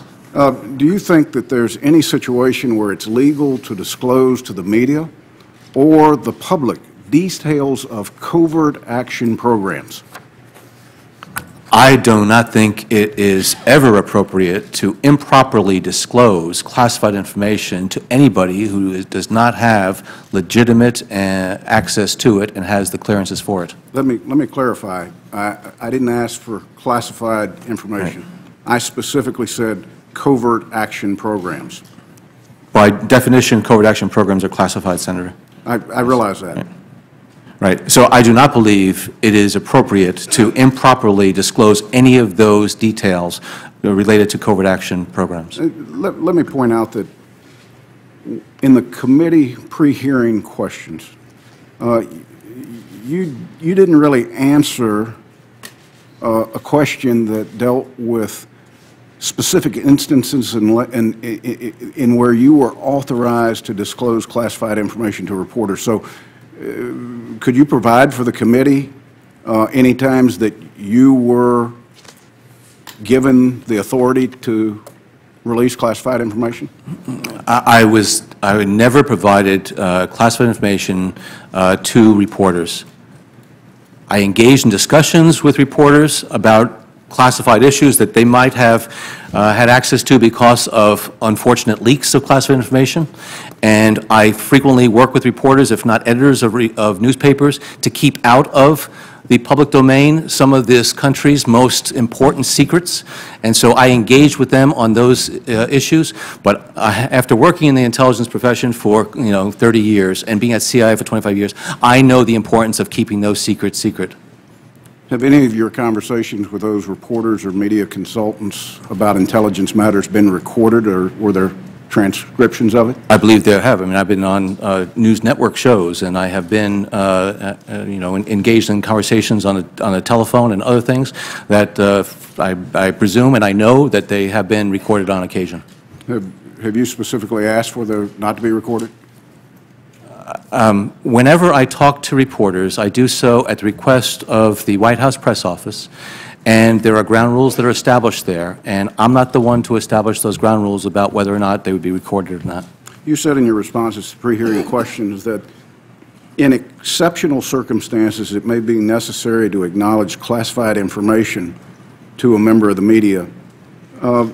Did you tell media commentators that the United States had, and I quote, inside control or inside information on the AQAP bomb plot in May of last year? I think what you're referring to, Senator, is when I had a teleconference with some individuals, former government officials from previous administrations, who were going to be out on talk shows on the night that a IED was intercepted. And so I discussed with them that some of the aspects of that, because I was going on the news network shows the following day. I wanted to make sure they understood the nature of the threat and what it was and what it wasn't. And so what I said at the time, because I said I couldn't talk about any operational details, and this was shortly after the anniversary of the bin Laden takedown, I said it was never a threat to the American public, as we had said so publicly, because we had inside control of the plot and the device was never a threat to the American public. Did you think that that comment actually exposed sources or methods? No, Senator, I did not. And there is an ongoing investigation, I must say, right now about the unfortunate leak of information that was very, very damaging, and I have voluntarily cooperated with the Department of Justice on that and have been interviewed on it. Well, let me just say, as one that was overseas shortly after that, I certainly had on numerous occasions U.S. officials who expressed to me the challenges they've gone through to try to make apologies to our partners. And I personally sat down in London to have that apology conversation, and it was very disruptive. Very quickly, did you provide any classified or otherwise sensitive information to reporters or media consultants regarding the details of the Abbottabad raid? No, I did not, Senator. Then do you know who disclosed information that prompted the Secretary of Defense, Robert Gates, to advise the White House to tell people to shut up? You would have to ask Senator Gates what he was referring to at that time, because I don't know. In conclusion, let me just go back to the initial questions that the Chair referred to. And in that, I think you might have taken her request on documents to be the documents that we've got outstanding right now. I think she was referring to the future. But let me just say, I hope that you take the opportunity, if you haven't already, to send back to the administration. It is absolutely essential that the documents this committee has requested on Benghazi be supplied before the confirmation moves forward. I realize I'm not saying that you were part of it, but it is absolutely essential that we get those documents before we begin a new administration at the CIA, and I hope you will deliver that message. I thank you. Thank you, Senator. Thank you very much, Senator. Senator Wyden? Thank you, Madam Chair. Mr. Brennan, thank you for our discussions and for the joint meeting that you had with several of us on the committee last week. As we discussed then, I believe the issues before us really have nothing to do with political party and have everything to do with the checks and balances that make our system of government so special. taking the fight to al-Qaeda is something every member of this committee feels strongly about. It's the idea of giving any president unfettered power to kill an American without checks and balances that's so troubling. Every American has the right to know when their government believes it's allowed to kill them, and ensuring that the Congress has the documents and information it needs to conduct robust oversight is central to our democracy. In fact, the committee was actually created in large part in response to lax oversight of programs that involve targeted killings. So it was encouraging last night when the President called and indicated that effective immediately he would release the documents necessary for senators to understand the full legal analysis of the President's authority to conduct the targeted killing of an American. What the President said is a good first step towards ensuring the openness and accountability that's important, and you heard that reaffirmed in the Chair's strong words right now. Since last night, however, I have become concerned that the Department of Justice is not following through with the President's commitment just yet. 11 United States senators asked to see any and all legal opinions, but when I went to read the opinions this morning, it is not clear that that is what was provided. And moreover, on this point with respect to lawyers, I think what the concern is there's a double standard. As the National Security Advisor, and you volunteered, to your credit, you weren't a lawyer, you asked your lawyers and your experts to help you, and we're trying to figure out how to wade through all these documents. One of the reasons I'm concerned that it's not yet clear that what the President committed to has actually been provided. And finally, on this point, the committee has been just stonewalled on several other requests, particularly with respect to secret law. And I'm going to leave this point simply by saying I hope you'll go back to the White House and convey to them the message that the Justice Department is not yet following through on the President's commitment. Will you convey that message? Yes, I will, Senator. Very good. Let me now move to the public side of oversight, making sure that the public's right to know is respected. One part of oversight is congressional oversight, and our doing our work here. The other is making sure that the American people are brought in to these debates, just like James Madison said. This is what you need to preserve a republic. And I want to start with the drone issue. In a speech last year, the President instructed you to be more open with the public about the use of drones to conduct targeted killings of al-Qaeda members. So my question is, what should be done next to ensure that public conversation about drones so that the American people are brought in to this debate and have a full understanding of what rules the government's going to observe when it conducts targeted killings? Well, I think this hearing is one of the things that can be done, because I think this type of discourse between the executive and the legislative branch is critically important. I believe that there need to be continued speeches that are going to be given by the executive branch to explain our counterterrorism programs. I think there is a misimpression on the part of some American people who believe that we take strikes to punish terrorists for past transgressions. Nothing could be further from the truth. We only take such actions as a last resort to save lives when there's no other alternative to taking an action that's going to mitigate that threat. So we need to make sure that there is an understanding, and the people that were standing up here today, I think they really have a misunderstanding of what we do as a government and the care that we take and the agony that we go through to make sure that we do not have any collateral injuries or deaths. And as the Chairman said earlier, the need to be able to go out and say that publicly and openly, I think, is critically important, because people are reacting to a lot of falsehoods that are out there, and I do see it as part of my obligation, and I think it's the obligation of this committee to make sure the truth is known to the American public and to the world. Mr. Brennan, I'm also convinced there are parts of drone policy that can be declassified consistent with national security, and I hope that you will work with me on that if you are confirmed.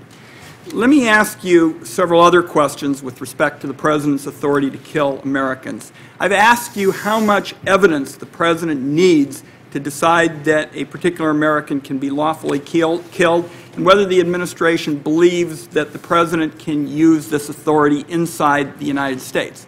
In my judgment, both the Congress and the public need to understand the answers to these kind of fundamental questions. What do you think needs to be done to ensure that members of the public understand more about when the government thinks it's allowed to kill them, particularly with respect to those two issues, the question of evidence and the authority to use this power within the United States? I have been a strong proponent of trying to be as open as possible with these programs as far as our explaining what we're doing. What we need to do is optimize transparency on these issues, but at the same time optimize secrecy and the protection of our national security. I don't think that it's one or the other. It's trying to optimize both of them. And so what we need to do is make sure we explain to the American people what are the thresholds for action, what are the procedures, the practices, the processes, the approvals, the reviews. The Office of Legal Counsel Advice establishes the legal boundaries within which we can operate. It doesn't mean that we operate at those outer boundaries. And in fact, I think the American people will be quite pleased to know that we've been very disciplined, very judicious, and we only use these authorities and these capabilities as a last resort. One other point with respect to public oversight. If the executive branch makes a mistake and kills the wrong person or a group of the wrong people, how should the government acknowledge that? I believe we need to acknowledge it. I believe we need to acknowledge it to our foreign partners. We need to acknowledge it publicly. There are certain circumstances where there are considerations to be taken into account, but as far as I'm concerned, if there is this type of action that takes place in the interest of transparency, I believe the United States government should acknowledge it. And acknowledge it publicly. That would be the ideal, and that would be the objective of the program. One last question, if I might. In my letter to you 3 weeks ago, I noted that I've been asking for over a year to receive the names of any and all countries where the intelligence community has used its lethal authorities. If confirmed, would you provide the full list of countries to the members of this committee and our clerk staff? I know that this is an outstanding request on your part. During our courtesy call, we discussed it. If I were to be confirmed as Director of CIA, I would get back to you, and it would be my intention to do everything possible to meet this committee's legitimate interests and requests. Well, I'm going to wrap up just with one sentence on this point, Chair Feinstein. It's a matter of public record, Mr. Brennan, that the raid that killed Osama bin Laden was carried out under the authority of CIA Director Leon Panetta. So that tells you right there that the intelligence community's lethal authorities have been used in at least one country. I want to hear you say that if these authorities have been used in any other countries, you'll provide this committee with the full list. Now, will you give us that assurance? You're talking about a historical list, are you not, Senator Wyden? As far as any time, anywhere that the CIA was involved in such a lethal operation? I would have to go back and take a look at that request. Certainly anything that, if I were to go to CIA and the CIA was involved in any type of lethal activity, I would damn well make sure that this committee had that information. Absolutely. That's a good start. Thank you, Senator. Thank you very much, Senator Wyden. Senator Risch. Thank you, Madam Chairman. Mr. Brennan, thank you for your service over the years. I want to follow up on a conversation you and I had in my office. And it touches on what Senator Burr asked you about a little bit, and that is the question of leaks. I was glad to hear you acknowledge in your opening statement how important it is that we avoid leaks of any kind, because they are dangerous, they endanger the lives of Americans, and they can't be tolerated in the business that we're in. And you agree with that, I gather. Absolutely, Senator. Okay. Well, I want to talk to you about a person who I believe, and I think you acknowledge, is one of the most dangerous people on the planet, and that's Ibrahim al-Assiri. And the conversation that you had with Senator Burr was referring to the interview that you gave that talked about the plot that was uncovered that involved him. Do you recall that conversation with Senator Burr? Yes, I do, Senator. Okay. I have in front of me the Reuters article that's dated May 18th, 2012, describing your engagement with the media regarding Mr. Asiri and the plot. And you're familiar with that article, I would assume. I have read many articles, so I presume I read that one. Well, this particular one is the one that's seminal, I think, as far as the leak itself and how we got to where we are on this. I want to quote from the article. It says, at about 5:45 p.m. Eastern Daylight Time on Monday, May 7th, just before the evening newscasts, John Brennan, President Barack Obama's top White House advisor on counterterrorism, held a small private teleconference to brief former counterterrorism advisors who have become frequent commentators on TV news shows. Is that an accurate statement? That is an accurate statement, Senator, yes. Okay. Can you tell me who was involved in that conversation? Who was involved in that interview? I believe that the people who were on that phone included one of my predecessors, Fran Townsend, Roger Cressy, Juan Zarate, Richard Clark.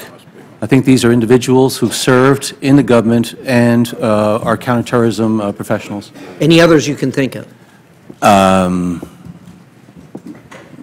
I do not remember the others. Do you have notes from that conversation? There are notes, yes, that people took of that, yes. Okay. Have those been turned over to the Justice Department? The Justice Department, as I said, I voluntarily and eagerly engaged in that investigation. That wasn't the question. Have those notes been turned over? Everything that was available on that has been turned over to the Department of Justice. Absolutely, Senator. Did you turn those notes over? My office turned over everything that was available about that, yes. Who took those notes? Senator, I was not taking notes at the time. There was people who also from the White House who were on that conversation, as we do with all of these types of engagements. And who were the people that were involved in that conversation? Aside from the reporters, there was somebody from the White House press office and someone from the Counterterrorism Directorate. You don't know the people's names? I do. They were Nick Rasmussen and Caitlin Hayden. Okay, those are the two people from the White House that were involved beside yourself. That's my recollection of who was involved in that conference call, yes. Okay. May 7th was the date that the incident occurred, is that correct? The date of the conversation with those reporters? Excuse me. The date of the underlying event that you were talking about involving Mr. Asiri. Now you're talking about Mr. Asiri in terms of being the person who was responsible for putting together the IED. Correct. That is, I believe that May 7th was about the right date, yes. And can you tell me why you felt compelled to release that information to these people on May 7th, 2012? Well, as I explained on the network news the following morning, and as we said publicly, that device was not a threat to the American public at the time of the bin Laden anniversary. I don't want to cut you off, but that's not the question. I thought it was, Senator, but go ahead. The question was, why did you feel compelled to hold this press conference and divulge that information at that time on that day? It wasn't a press conference. It was a teleconference with these individuals, and I know they were going out on TV that evening, and I want to make sure that these individuals with that background on counterterrorism were able to explain appropriately to the American people, as we've been talking about the importance of making sure the American people are aware of the threat environment and what we're doing on the counterterrorism front. And they were going to go on TV that evening to discuss this event? Yes, because it had already broken. The news reports had broken that afternoon, Senator, and so there was a flurry of activity and press reporting that was going on. These individuals reached out to us as they normally do. So this was just a routine engagement with the press, as we normally do when these things are made public. The next paragraph says, according to 5 people familiar with the call, Brennan stressed that the plot was never a threat to the U.S. public or air safety because Washington had inside control over it. Is that an accurate statement? Inside control of the plot, yes, that's exactly right. Okay. So based on that, one would know that we had something inside. Is that a fair statement? From that statement, it is known that that IED at the time was not a threat to the traveling public because we had said publicly that there was no active plot at the time of the bin Laden anniversary. That's correct. Would you agree with me that that disclosure was resulted in the outing of an asset that shouldn't have been outed? Absolutely not, Senator. I do not agree with you whatsoever. How can you say that? Because what I'm saying is that we were explaining to the American public why that IED was not, in fact, a threat at the time that it was in the control of individuals. When we say positive control, inside control, that means that we have, in fact, that operation either environmentally or any number of ways. It did not in any way reveal any type of classified information. And I told those individuals, and to the transcripts that are available of that conversation, I cannot talk to you about the operational details of this whatsoever.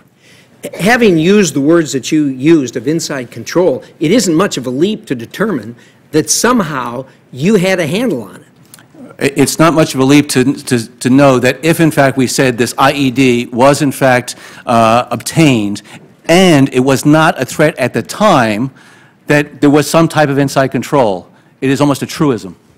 Well, having said that, it seems to me that the leak that the Justice Department is looking for is right here in front of us. And you disagree with that? I disagree with you vehemently, Senator, and I've talked to the Department of Justice. As I said, I conducted interviews with them, and I am a witness in that, as many other people are.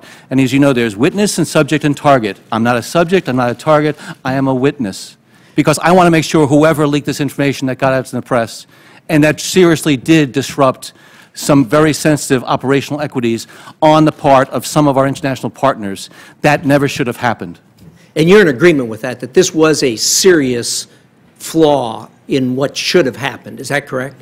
It's a serious flaw that it got out to the press before that operation was, in fact, concluded. Absolutely. And my discussion with those individuals that night, it already was out in the press. You would agree with me that on the day that we get Mr. Asiri, it's going to be either a very, very good day, or if he gets us first, it's going to be a very, very bad day for the American people, and particularly for anyone who was involved in a leak concerning him. Senator, I live this every day and night. I understand. I go to bed at night worrying that I didn't do enough that day to make sure I protect the American people. So when Mr. Asiri is brought to justice one way or another, it'll be because of the work that's been done over the past number of years by some very brave Americans in CIA and other places. So believe me, I am focused as a laser on the issue of the IED threat, AQAP, and Mr. al-Asiri. I have more, my time's up. Thank you, Madam Chairman. Thank you, Senator Risch. Senator Mikulski. Before you start, Senator, a vote is due to start at 4. It's 5 after 4. Senator Chambliss went to vote. As soon as he returns, I will go. We will just keep this going, so members be guided by that. So should I just jump in? The vote just started. You please go ahead. Mr. Brennan, first of all, welcome to the committee. And in the short time I have, you've mentioned your wife, Kathy. Could you introduce us to her? Yes, this is my wonderful, beautiful wife, Kathy.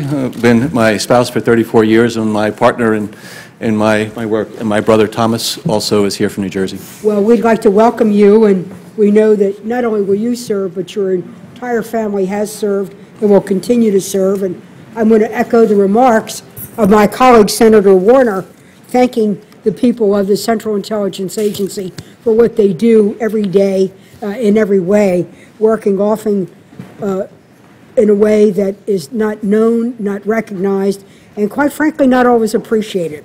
So let me get to my questions. I have been concerned for some time that there is a changing nature of the CIA, and that instead of it being America's top spy agency, top human spy agency, to make sure that we have no strategic surprises, that it has become more and more executing paramilitary operations. And I've discussed this with you in our conversation. How do you see this? I see this as mission creep. I see this as overriding the original mission of the CIA, for which you're so well versed, and more a function of the Special Operations Command. Could you share with me how you see the CIA and what you think about this militarization of the CIA that's going on? Thank you, Senator. And thank you. You might disagree with me, and I welcome your disagreement if you so do so. Senator, the principal missions of the agency is to collect intelligence, uncover those secrets, as you say, to prevent those strategic surprises, and to be the best analytic component within the U.S. government, to do the all-source analysis that CIA has done so well for many, many years. At times, the President asks and directs the CIA to do covert action. That covert action can take any number of forms, to include paramilitary. And as we've discussed here today on the counterterrorism front, there are things that the agency has been involved in since 9/11 that, in fact, have been a bit of an aberration from its traditional role. One of the things that I would do if I would go back to the agency is to take a look at that allocation of mission within CIA, the resources that are dedicated to this. And as we had the discussion when I paid my courtesy call, I am concerned that looking at the world, which is a very big place, we need to make sure we have the best intelligence collection capabilities possible and the best analytic capabilities possible, and the CIA should not be doing traditional military activities and operations. Well, I appreciate that and look forward to working with you on this to really identify what's appropriate to CIA and to DOD, which then takes me to the issue of cyber threat. Both Secretary Panetta, both General Dempsey, and so on have all, and we, in your role, your current role at the White House, have talked about the cyber threat. You were a big help in trying to help us get the cyber legislation passed. Now, tell us what you think is the role of the CIA in dealing with the cyber threat in the area of human intelligence, with the CIA. You have a unique insight into it. We know what NSA does. We know what Homeland Security is supposed to do. Tell us where you see the CIA in this. Well, first of all, the cyber threat that this country faces is one of the most insidious, one of the most consequential to our national security, and one that I think that our government as a whole and this body, the Congress, really needs to be focused on and do everything possible to prevent a devastating attack against this country because of our vulnerabilities on the cyber front. CIA's traditional mission on the collection front is to try to determine the plans and intentions of foreign governments, foreign groups, subnational groups, and others.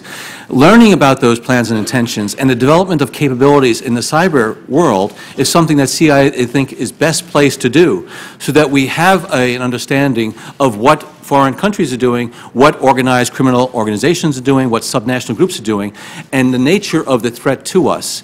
Then, in addition, the analysts at CIA can take that information, working with the rest of the community, to make sure that policymakers have a good sense of the nature of the threat and some potential mitigation strategies. And then, working with NSA, Department of Homeland Security, and others, put together that structure that's going to make this country resistant and resilient to those attacks. Well, Mr. Brennan, I really look forward to working with you on this, because this cuts across all the agencies, the FBI, those that have responsibility for work outside of this country, inside this country, and yet we all have to be doing what we're, to use a Marine Corps saying, the best that we're best at and best that we're most needed for. I consider this one of the greatest threats and one of the greatest vulnerabilities, because we failed to pass the legislation ourselves. We can't stop what foreign predators want to do. We can divert, identify, an attack, but we are making ourselves vulnerable. Now, I'm going to get to the job of the CIA director. I'm going to be blunt, and which would be no surprise to you, sir, but I've been on this committee for more than 10 years, and with the exception of Mr. Panetta, I feel I've been jerked around by every CIA director. I've either been misled, misrepresented, had to pull information out, often at the most minimal kind of way. From Tenet with his little aluminum rods to tell us that we had weapons of mass destruction in Iraq, to Porter Goss not forthcoming. You know the problems we've had on torture. The chair has spoken eloquently about it all the way. And quite frankly, during those questions, they were evaded, they were distorted, etc. So my question to you is, knowing your background, knowing your Jesuit education, knowing what I think your values are, can I have your word that you're going to be very forthcoming with this committee to speak truth to power, to speak truth about power, and even when it's uncomfortable or where we're going to have to probe in a way that is not an easy way to go. Honesty, truthfulness was a value that was inculcated in me in my home in New Jersey from my parents, Owen and Dorothy.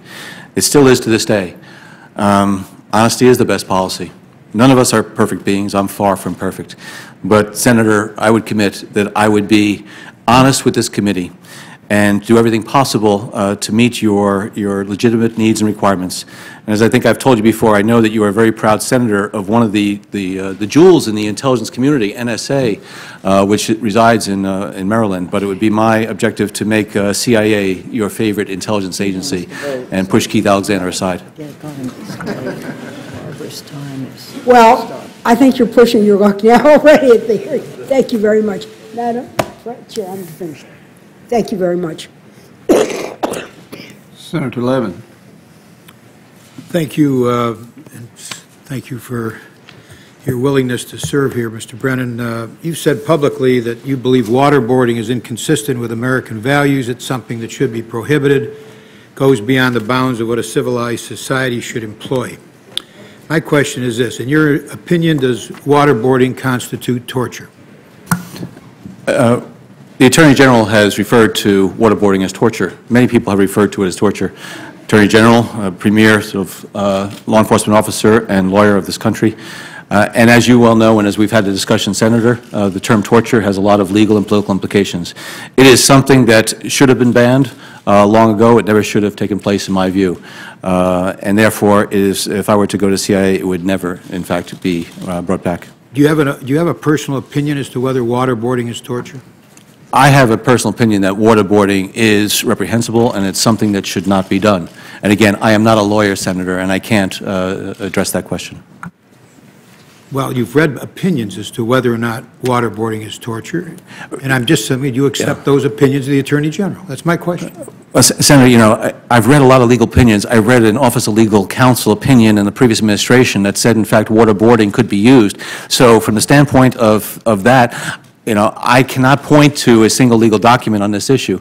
But as far as I'm concerned, waterboarding is something that never should have been employed, and as far as I'm concerned, never will be if I have anything to do with it. Is waterboarding banned by the Geneva Conventions? I believe the Attorney General also has said that it's contrary and in contravention of the Geneva Convention. Again, I am not a lawyer or a legal scholar to make a determination about what is in violation of an international convention. Mr. Rodriguez, the former CIA Deputy Director for Operations, was asked about his personal, moral, or ethical perspective on these enhanced interrogation techniques, including waterboarding. He said that he knew of, and these are his words, "I know that many of these procedures were applied to our own servicemen. Tens of thousands of U.S. soldiers had gone through this," close quote.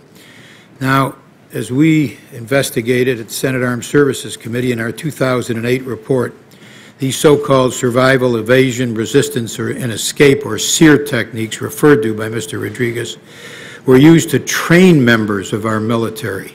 They were never intended to be used by U.S. interrogators. These techniques were based on Chinese communist interrogation techniques used during the Korean War to elicit confessions, were developed to expose U.S. and the use or the training of U.S. personnel and exposing of them for a few moments to these techniques was meant to help them survive in the event they were captured, in the event they were subjected to these techniques. My question to you is this: is there any comparability between a friendly trainer in the United States exposing our troops to abuses, these SEER techniques, including waterboarding, for a few moments under close supervision? Is there any possible comparability to that, to using these techniques on an enemy in an effort to extract intelligence? They are for completely different purposes and intentions. I do not see any comparability there. Now, the chairman and I issued a report on, or made a statement on April 27th, 2012. This also began with a statement of Mr. Rodriguez. And here's what he said. Information provided by CIA detainees Khalid Sheikh Mohammed and Abu Faraj al-Libi about bin Laden's courier being the lead information that eventually led to the location of bin Laden's compound and the operation that led to his death. That's what Rodriguez said. We said that statement is wrong. The original lead information had no connection to CIA detainees. The CIA had significant intelligence on the courier that was collected from a variety of classified sources. While the CIA's enhanced interrogation techniques were used against KSM and al-Libi, the pair provided false and misleading information during their time in CIA custody. Now, my question to you is, are you aware of any intelligence information that supports Mr. Rodriguez's claim that the lead information on the courier came from KSM and al-Libi? I have not reviewed the intelligence thoroughly, but I am unaware of any. Next. Michael Hayden, on May 3rd, 2011, former CIA director, said that, quote, what we got, the original lead information, began with information from CIA detainees at black sites. The chairman and I issued in the same statement the following, that the statement of the former Attorney General, Michael Mukasey, was wrong.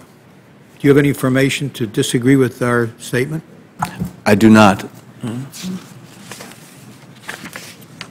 A third statement that we quoted in our report, that of Michael Hayden, former CIA director. What we got, the original lead information, began with excuse me, that was Mr. Hayden that I was asking about, not Mr. Mukasey. Your answer is the same, I assume. Yeah, I do not know. I'm unaware. You don't have any information to the contrary? Right. Now, Michael Mukasey, former Attorney General, Wall Street Journal. Consider how the intelligence that led to bin Laden came to hand.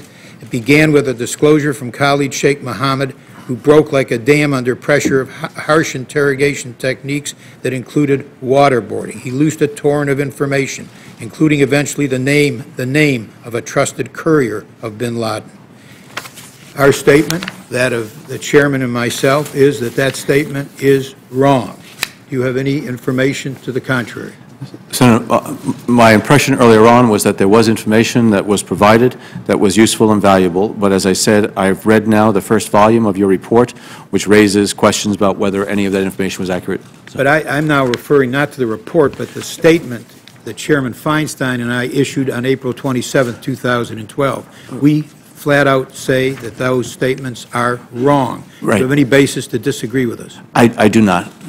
Will you, when you become CIA director, assuming you're confirmed, take the statement that we have issued and tell us whether or not you disagree with any of the statements that we have made about those statements of those three men? Will you do that if you're confirmed? I will look and consider that request, Senator. And as I said, the report that this committee has put together, I need to take a look at what CIA's response is to it.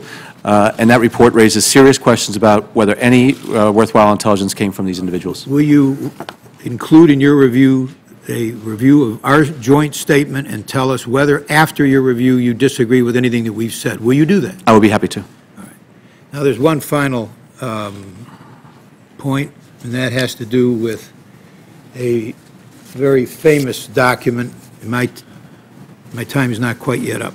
And that has to do with a cable that came in that relates to the so-called Atta matter. Are you familiar with that issue? Yes, I am, Senator. The issue here is whether or not there ever was a meeting in Prague between Mohammed Atta, who is one of the people who attacked the Trade Center, and the Iraqi intelligence.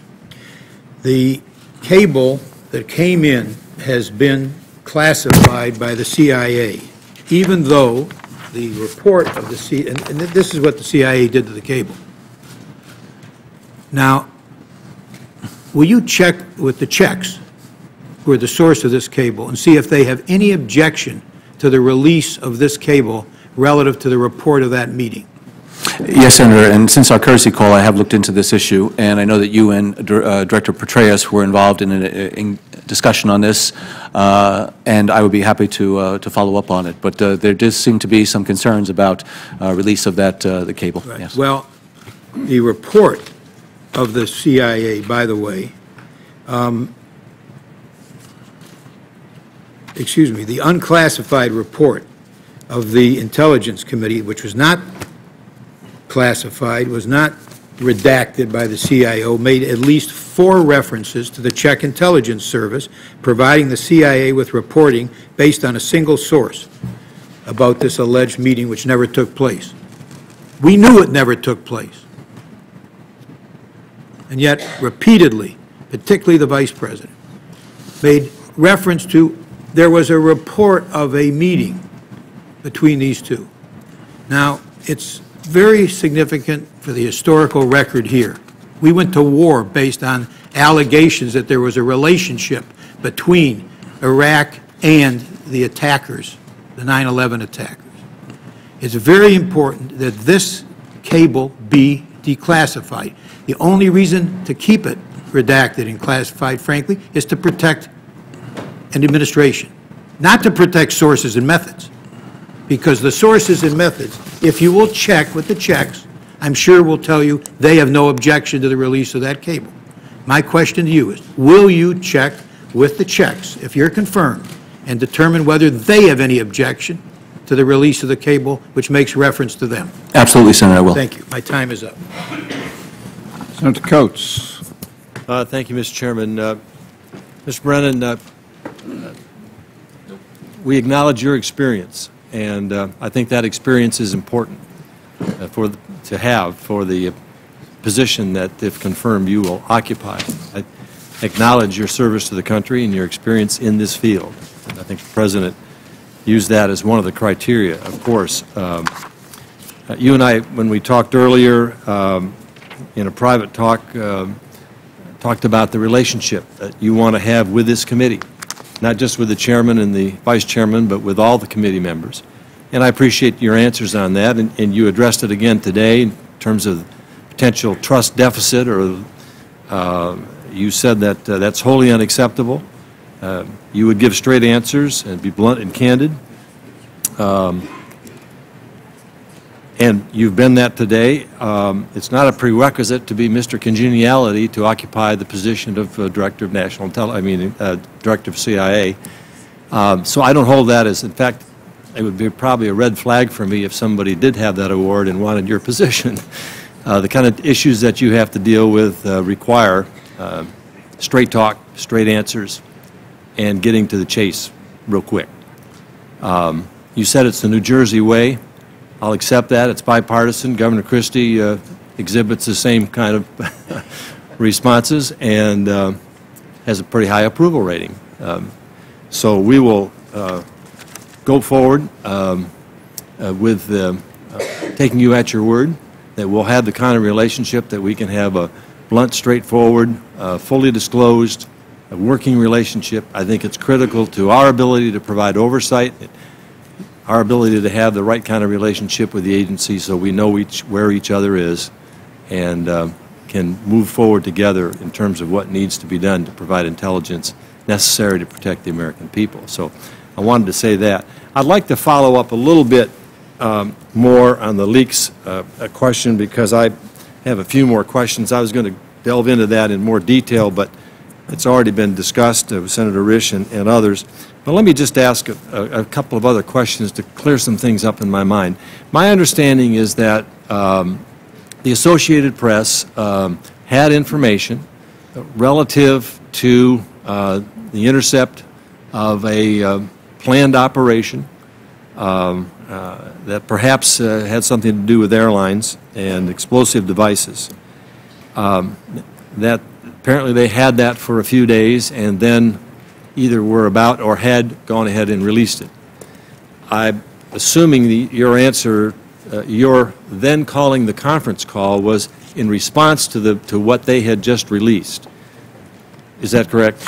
Yes, a number of news networks had put out information about this. Yeah. Yes. And you expressly called this arranged this teleconference So for what exact purpose? There were a number of people who were going to be going out on the news shows that night who were asking about the reports about this intercepted IED and wanted to get some context as far as the nature of the threat. And also were asking questions about, well, you said, and the U.S. government said, that there was no threat during the anniversary of the bin Laden takedown, so how could there not have been a threat if, in fact, this IED was out there?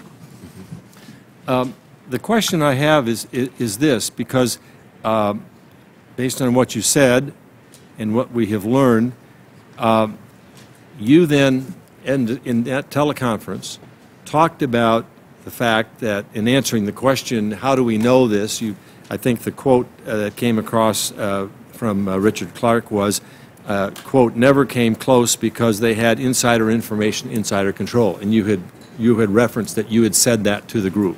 No, what I said was inside control of the plot and that the device was never a threat. Okay, insider control. No, I said inside control, not insider. Okay, inside control. Based on what the Associated Press had said, the Associated Press never made any mention about inside control. Why was it necessary then to add that? Why couldn't you have just simply said, we've intercepted a plot, it's been a successful interception? Because once the word inside control got out, then all the speculation in correct was that that inside control was interpreted as meaning we got somebody inside. And a result of that was the covert action operation had to be dissolved because the control agent, the inside person, was well, essentially the plot was exposed, and therefore the whole operation had to be dissolved. So I must caution that there's still elements of this event that remain classified, okay, and that we cannot talk about in public.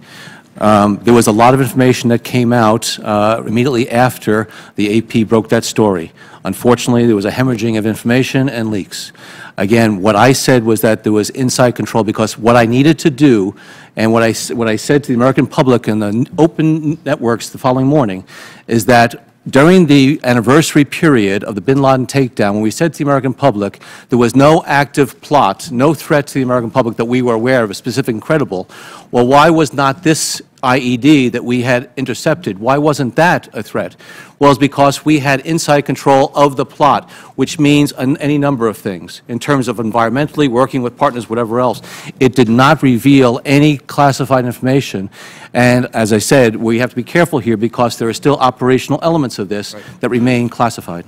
And that's appropriate. But, you know, it was just a couple weeks later when Reuters reported publicly, and I quote, as a result of the news leaks, U.S. and allied officials told Reuters that they were forced to end an operation which they had hoped could have continued for weeks or longer.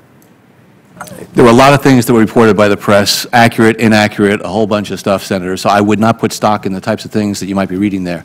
I know that I engaged for an extended period of time, both before that leak and afterward, to make sure we were able to mitigate any damage from that initial leak and the subsequent leaks of classified information. So you're essentially saying that this Reuters report may or may not be accurate, but had no link to what was disclosed to Mr. Clark and then what he said later on shortly thereafter on ABC News. What I'm saying, Senator, is that I'm very comfortable with what I did and what I said at that time to make sure that we were able to deal with the unfortunate leak of classified information. How frequently did you have to pull groups like this together in order to, in a sense, put out authorized, or at least what you think is appropriate news for the correct purposes?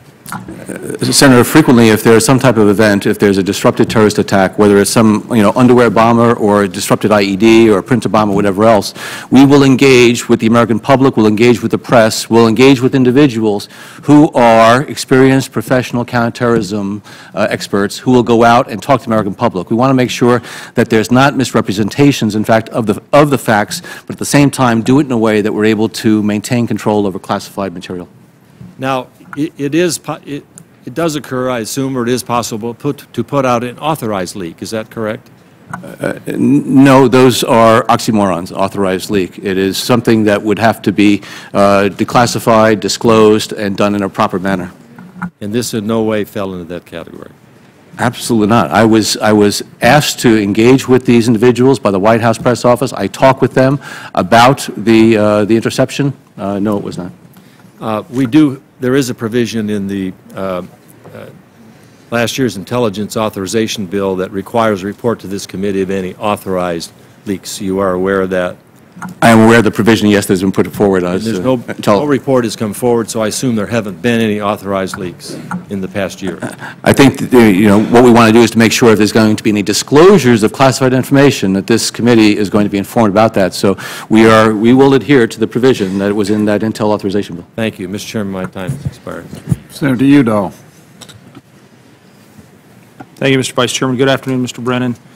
I can't help but observing that Senator Coates talked about being governor of New Jersey. I think being governor of New Jersey is a piece of cake compared to being the director of the CIA. I hope Governor Christie won't take that in the wrong way, by the way, because I have great respect for him. I have no plans to run against Governor Christie. Thank you for your service. Thank you for your willingness to continue serving as the head of the CIA. I have some comments I'd like to share with you, and then, of course, I'll direct some questions your way. You've said that President Obama believes that done carefully, deliberately, and responsibly, we can be more transparent and still ensure our nation's security. I absolutely agree. The American people have the right to know what their government does on their behalf. Consistent with our national security, the presumption of transparency should be the rule, not the exception. And the government should make as much information available to the American public as possible. So when we on the committee and we as members of Congress push hard for access to the legal analysis justifying the authority of the executive branch to lethally target Americans using drones, for instance, it erodes the government's credibility of the American people. I want to tell you I'm grateful to the President for allowing members of this committee to briefly review some of the legal opinions on targeting American citizens. This is an important first step. But I want to tell you, I think there's much more to be done in that regard, and you've heard that from my colleagues here today. I've long believed that our government also has an obligation to the American people to face its mistakes transparently, help the public understand the nature of those mistakes, and correct them. The next director of the CIA has an important task ahead in this regard. Mr. Brennan, I know you're familiar with the mistakes that I'm referring to. We've already discussed those here today to some extent. They're outlined in the committee's 6,000-page report on the CIA's detention and interrogation program based on a documentary review of over 6 million pages of CIA and other records, and including 35,000 footnotes. I believe that this program was severely flawed. It was mismanaged. The enhanced interrogation techniques were brutal. And perhaps most importantly, it did not work. Nonetheless, it was portrayed to the White House, the Department of Justice, the Congress, and the media as a program that resulted in unique information that saved lives. And I appreciate the comments you made earlier about the misinformation that may have flowed from those who are in charge of this program to people like yourself. Acknowledging the flaws of this program is essential for the CIA's long-term institutional integrity, as well as for the legitimacy of ongoing sensitive programs. The findings of this report directly relate to how other CIA programs are managed today. As you said in your opening remarks, and you so powerfully referenced the memorial wall, all CIA employees should be proud of where they work and of all the CIA's activities. And I think the best way to ensure that they're proud is for you to lead in correcting the false record and instituting the necessary reforms that will restore the CIA's reputation for integrity and analytical rigor. The CIA cannot be its best until the leadership faces the serious and grievous mistakes of this program. So if I might, let me turn to my first question. Inaccurate information on the management, operation, effectiveness of the CIA's detention and interrogation program was provided by the CIA to the White House, the DOJ, Congress, and the public. Some of this information is regularly and publicly repeated today by former CIA officials, either knowingly or unknowingly. And although we now know this information is incorrect, the accurate information remains classified, while inaccurate information has been declassified and regularly repeated. And the committee will take up the matter of this report's declassification separately, but there's an important role I think the CIA can play in the interim. The CIA has a responsibility to correct any inaccurate information that was provided to the previous White House, Department of Justice, Congress, and the public regarding the detention and interrogation program. So here's my question. Do you agree that the CIA has this responsibility? And I'd appreciate a yes or no answer. Yes, Senator. Thank you for that. Again, yes or no, will you commit to working with the committee to correct the public and internal record regarding the detention and interrogation program within the next 90 days? Senator, I think it's only fair of me to say that I am looking forward to CIA's response to that report so that we're assured that we have a, both the committee's report as well as CIA's comments on it, and I would be getting back to you, yes. I can understand you want to make sure you have accurate time. I understand as well the CIA will finish their analysis by the middle of February, and so I hope we can work within that time frame. And I know that in your answers to the committee preparing for this hearing, you wrote that the CIA in all instances should convey accurate information to Congress. When an inaccurate statement is made and the CIA is aware of the inaccuracy, it must immediately correct the record. And certainly I would do so if I were director. So I take your answer in the spirit of the written testimony you provided to the committee. Let me turn to the report and its eventual declassification, if I might. I don't think it has to be difficult. That is the declassification for these reasons. The identities of the most important detainees have already been declassified. The interrogation techniques themselves have been declassified. The application of techniques to detainees has been declassified to some extent with the partial declassification of the Inspector General report. And the intelligence was declassified to a significant extent when the Bush administration described plots it claimed were thwarted as a result of the program.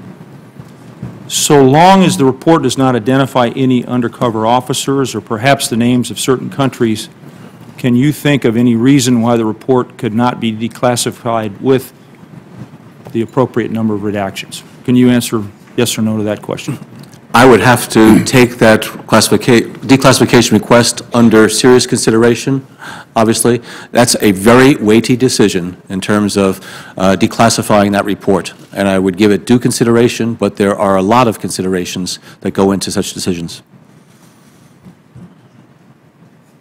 I want to again underline that I think this would strengthen the CIA, it would strengthen our standing in the world. America is at its best, as we've discussed earlier today, when it acknowledges its mistakes and learns from those mistakes. And I want to quote Howard Baker, who I think we all admire in this room.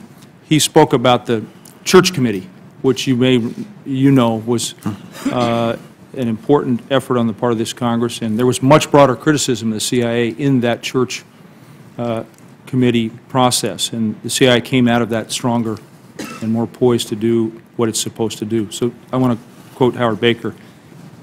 He wrote, "In all candor, however, one must recognize that an investigation such as this one," he's referencing the Church Committee, but I think it could apply to what this committee has done as well, "of necessity will cause some short-term damage to our intelligence apparatus. A responsible inquiry, as this has been, will in the long run result in a stronger and more efficient intelligence community.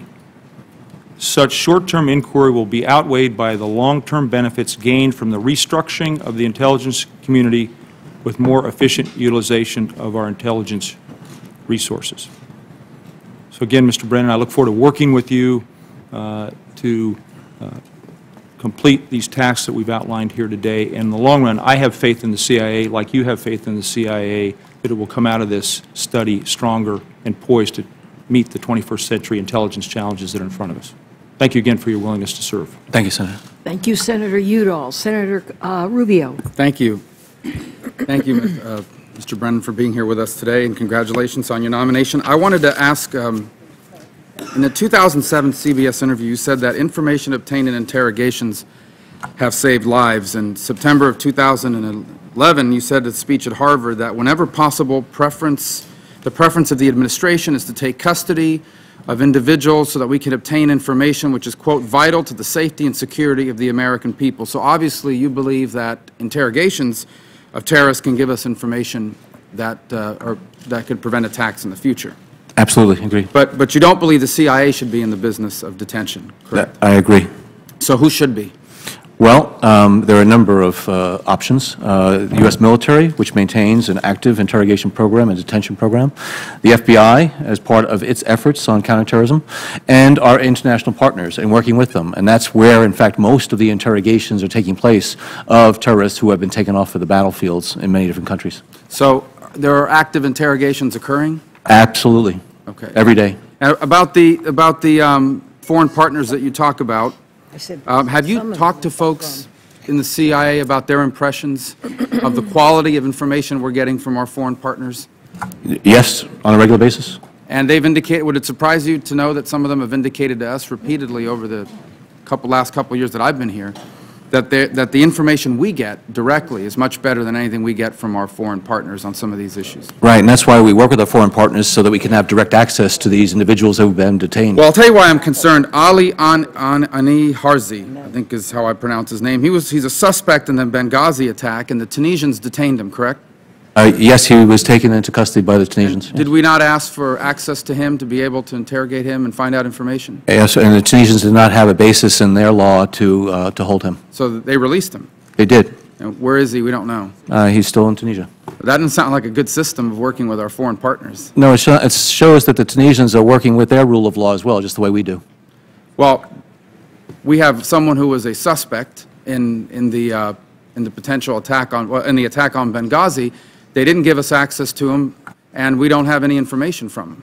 We work with our partners across the board, and when they are able to detain individuals according to their laws, we work to see if we can have the ability to ask them questions, sometimes indirectly and sometimes directly. So your point is that Tunisian law did not allow them to hold him, and therefore they let him go before we could get there to talk to him. And we didn't have anything on him either, because if we did, then we would have made a point to the Tunisians to turn him over to us. But we didn't have that. What role should the CIA play in interrogations? The CIA should be able to lend its full expertise, as it does right now, in terms of in support of military interrogations, FBI debriefings and interrogations, and our foreign partner debriefings. And they do that on a regular basis. And so what's the best setting to do that in? For example, if a suspected terrorist is captured and we think we can obtain information from them, where would they go? Where do you suggest that they be taken, for example? What's the right setting for it? There's many different options as far as where they go. Sometimes it is in foreign partners. You know, they put the individuals in their jails and in their detention facilities according to their laws, and people can access that.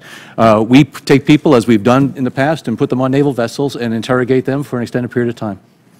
Okay. So you think that's the best setting, is the naval vessel? No, I think from our perspective, leaving aside the foreign partners for a second, for us. I think each case requires a very unique and tailored response, and that's what we've done. Whether somebody is picked up by a foreign partner, whether somebody's picked up on the high seas or anywhere else, what we need to do is to see what are the conditions, what we have as far as the basis for that interrogation, what type of legal basis we have for that. So it's very much tailored to the circumstances. When we detain a suspected terrorist, the purpose of the interrogation, and I think you'd agree with the statement, the purpose of an interrogation is to develop information that could be used to disrupt terrorist activities and prevent attacks, correct? Without a doubt. It's not to lay the case for a criminal conviction.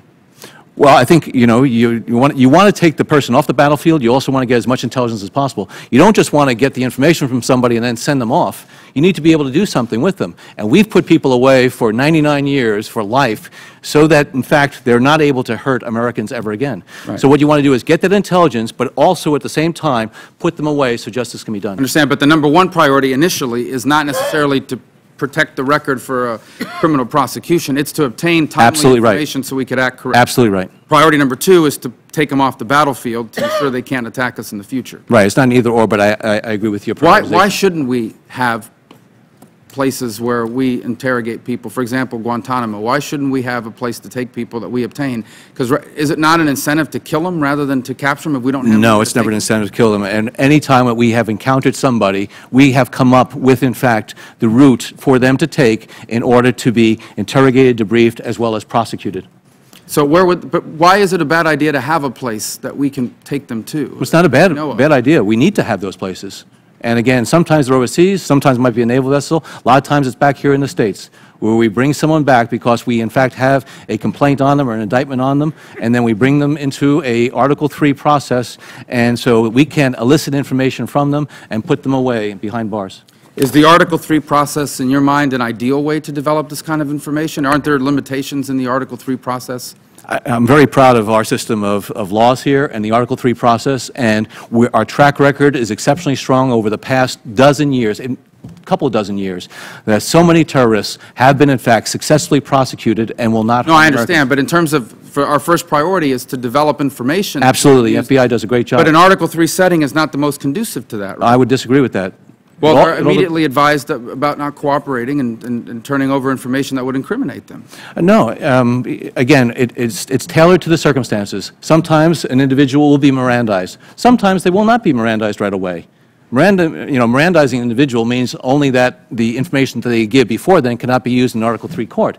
But in fact, the FBI do a great job as far as eliciting information after they're Mirandizing them, and so they can get information as part of that type of negotiation with them, let them know they can in fact languish forever, or we can in fact have a dialogue about it. Just last point, and I'm not going to use all my, I don't have a minute left. This Harzai case that I talked about, you're fully comfortable with this notion that because the Tunisians concluded that they didn't have a legal basis to hold them, we now lost the opportunity to interrogate someone that could have provided us some significant information on the attack in Benghazi.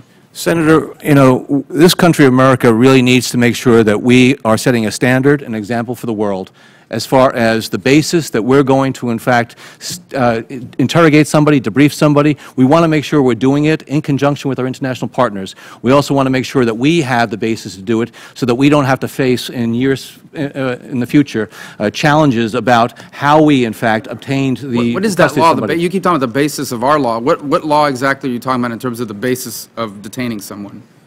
When you say that we want to make sure that we have a basis to, because you said that the... Well, that's right. Well, based on what? Which law are we talking about? Well, it all depends on the circumstance. Are we talking about law of war detention authority, which the U.S. military has? Are you talking about Article 3 authority that the FBI has? Right. CIA does not have, by statute, any type of detention authority. The point I'm trying to get at is, the truth of the matter is we don't know if Harzai knew anything about the Benghazi attack. We don't know if he knew about future attacks that were being planned by the same people, because we never got to talk to him because Tunisia said their laws wouldn't let him hold them, which is an excuse we've heard in other parts of the world as well. And that doesn't concern you, that we weren't able to obtain this information? We press our partners and foreign governments to hold individuals and to allow us access to it. Sometimes their laws do not allow that to happen.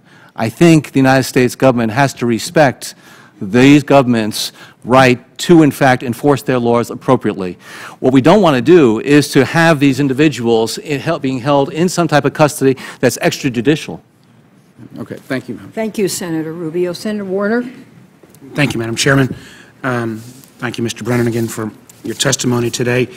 One of the things I think we've heard from a number of my colleagues, and we had this discussion when we discussed the committee study on detention and interrogation, is to how, should you be confirmed, how do we ensure that the CIA director is always going to be well informed? And particularly we've questioned you today about a number of key sensitive programs. We've got it. The nature of the agency's work is that a lot of these programs are disparate, varied. We've got another half hour, 40 minutes and to make it 5:30. There needs to be some ability to measure objectively the success of these programs, not simply by those individuals that are implementing the programs. And while this is not the setting to talk about any individual of these programs, I guess what I'm interested in is pursuing the conversation we started about how you might set up systems so that, to the best extent possible, as the CIA director, you're going to make sure what's going on, get an accurate, objective review, and not simply have the information that simply bucks up through the system. Yes, that's an excellent point, Senator, one that I'm very concerned about. In order to have objective measures of effectiveness, the metrics that you want to be able to evaluate the worth of a program, you cannot have the individuals who are responsible for carrying it out. Whether, as hard as they might try, they cannot help, I think, view the program and the results in a certain way. They become witting or unwitting advocates for it. So what we need to do is to set up some type of system where you can have confidence that those measures of effectiveness are being done in the most independent and objective way. And that's one of the things that I want to make sure I take a look at if I were to go to the agency. Again, the nature of so many programs, all very sensitive in nature. You have to have almost, as we discussed, probably not an IG-type vehicle, something that is more run out of the director's office, but you've got to have some kind of red team that's going to be able to check this information out to make sure that you've got, so that you hear colleagues here press on what would you have done or could have done or should have done, or if you had that oversight, you got to have that objective information to start with. Absolutely, and I tend to have a reputation for being a detail person, and having been an analyst in an intelligence office for many years, I need to see the data. I cannot rely just on some interpretation of it. So I do very much look forward to finding a way that the director's office can have this ability to independently evaluate these programs so that I can fairly and accurately represent them to you. I need to be able to have confidence myself. As you know, and we all know, our country is grappling with enormous fiscal challenges, and that means, well, national security remains our most essential requirement for our national government. Everything is going to have to be able to be done in a fiscally constrained period. How are you going to think about thinking through those challenges on where cuts, changes need to be made, and if you could specifically outline one of the concerns that I have is kind of the division of labor and appropriate roles between the CIA and the DoD SOCOM operations. It feels whether that kind of potential buildup in that capacity is, how do we get that done, and in a way of these tight budget times? If you could address both those, I'd appreciate it. In a fiscally constrained environment, we have to make sure more than ever that every single dollar that's dedicated to intelligence is going to be optimized. And in fact, if sequestration kicks in, what I wouldn't want to do as CIA director is do the salami slicing, which is 5% off the top across all the programs, because all programs are not. One of the reasons why we need to make sure sequestration. That's absolutely right. Because it's going to have a devastating impact on the national security of this country. And so I would want to make sure, even if that doesn't happen in a fiscally constrained environment, that I look at the programs and prioritize. And we really have to take a look at what are those programs that we really need to resource appropriately.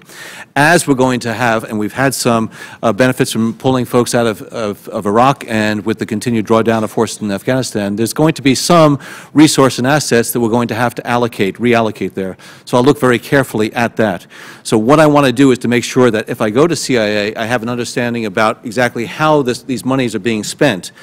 Then, as you point out, there is quite a bit of intelligence capability within the Defense Department, and I know there have been recent press reports about the clandestine human service, Defense Clandestine Service, and its work with, in fact, CIA. I want to make sure that these efforts are not going to be redundant whatsoever. And I've had conversations with Mike Morrell as well as with General Flynn over at DIA to make sure that these efforts are going to truly be integrated and complementary, because we cannot have unnecessarily redundant capabilities in this government, particularly in an environment that we have right now on the fiscal front. I think this is an area that's going to need a lot of attention and a lot of oversight. I get concerned at times that the IC on one hand and the DoD on the other hand think they're coming from separate originators of funding, and ultimately they still have to be within the greater budget constraints. Let me, I know my time is running down. Your background and most of your expertise has been on the CT side. Clearly the challenge we've got as we see emerging threats from parts of the world that we're not on the front line, as we see disruptions through the particularly through the Middle East, where perhaps in retrospect we didn't have the right kind of coverage on social media and onto the street.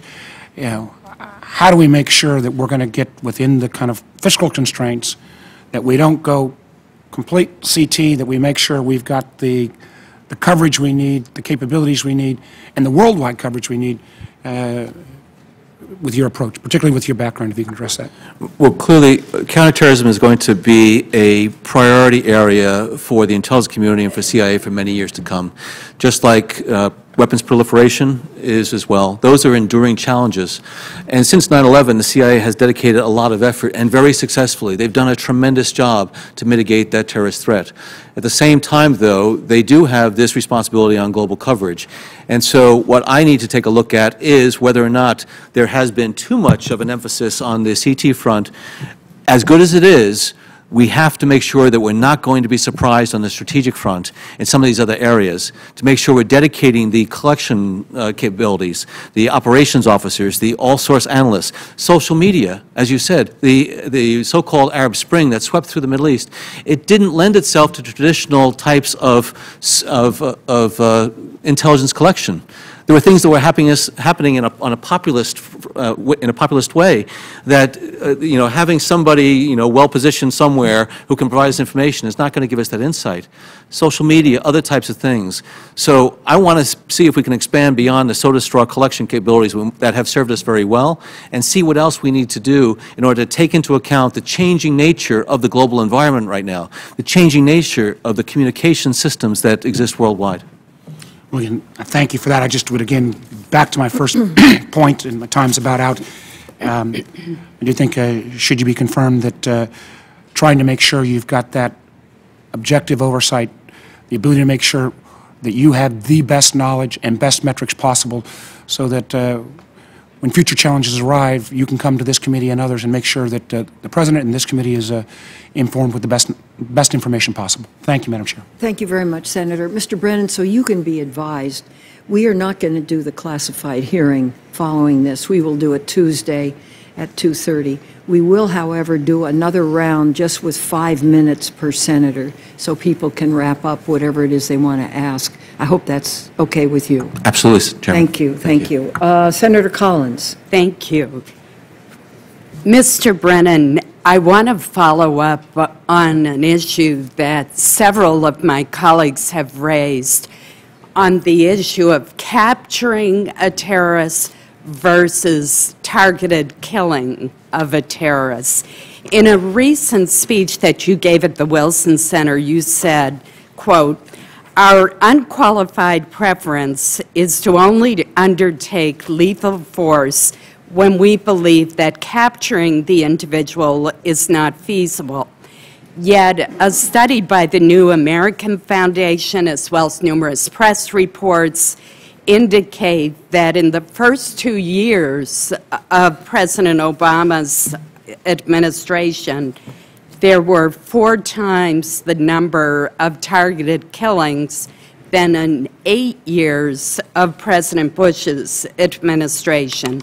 Is your testimony today that the huge increase in the number of lethal strikes has no connection to the change in the Obama administration's detention policy? Because obviously, if we're capturing a terrorist, we have the opportunity to interrogate that individual and perhaps learn of ongoing plots. But if the strike is done, that opportunity is lost. Are you saying today that it is totally unconnected to the Obama administration's shift in its detainee policy? I can say unequivocally, Senator, that there's never been an occasion that I'm aware of where we had the opportunity to capture a terrorist and we didn't, and we decided to take a lethal strike. So that certainly there is no correlation there as far as any type of termination of the CIA's detention interrogation program and that increase in strikes. Now, I will say that if you look out over the last 4 years, what happened in a number of places, such as Yemen and other areas, where there was, in fact, a growth of al-Qaeda, quite unfortunately, And so what we were trying to do in this administration is to take every measure possible to protect the lives of American citizens, whether it be abroad or in the United States, as well as a maturation of capabilities and insight into those intelligence plots as a result of the investment that was made in the previous administration that allowed us in this administration to take appropriate actions. Well, let's talk further about the targeted killings. When the targeted killings began several years ago, the first order effect of these operations was the elimination of the senior operational leadership of al-Qaeda, of many of the leaders, many of the core leaders. Obviously, that is a critical priority. We have heard both former CIA Director Michael Hayden in an interview on CNN and General McChrystal say that it is now changed and that the impact of those strikes is creating a backlash. For example, General McChrystal said the resentment created by American use of unmanned strikes is much greater than the average American appreciates. They are hated on a visceral level, even by people who have never seen one or seen the effects of one. He added that the targeted killings by remotely piloted aircraft add to the perception of American arrogance that says, well, we can fly where we want, we can shoot where we want, because we can. And General Hayden also has expressed concerns that now that the strikes are being used at lower levels, arguably, that they are creating a backlash that is undermining the credibilities of governments and creating new terrorists when a neighbor or family member is killed in the course of the operations. Do you agree with General McChrystal and Director Hayden about the potential backlash from the strikes, from the targeted killings at this point? I'm not talking about the initial strikes. I think that is something that we have to be very mindful of in terms of what the reaction is to any type of U.S. counterterrorism activities that involve the dropping of ordnance anywhere in the world. Absolutely. Whether it's a remotely piloted aircraft or whether it's a manned aircraft, I think we have to take that into account. But I would not agree with some of the statements that you had quoted there, because what we in fact have found in many areas is that the people are being held hostage to al-Qaeda in these areas and have welcomed the work that the U.S. government has done with their governments to rid them of the al-Qaeda cancer that exists.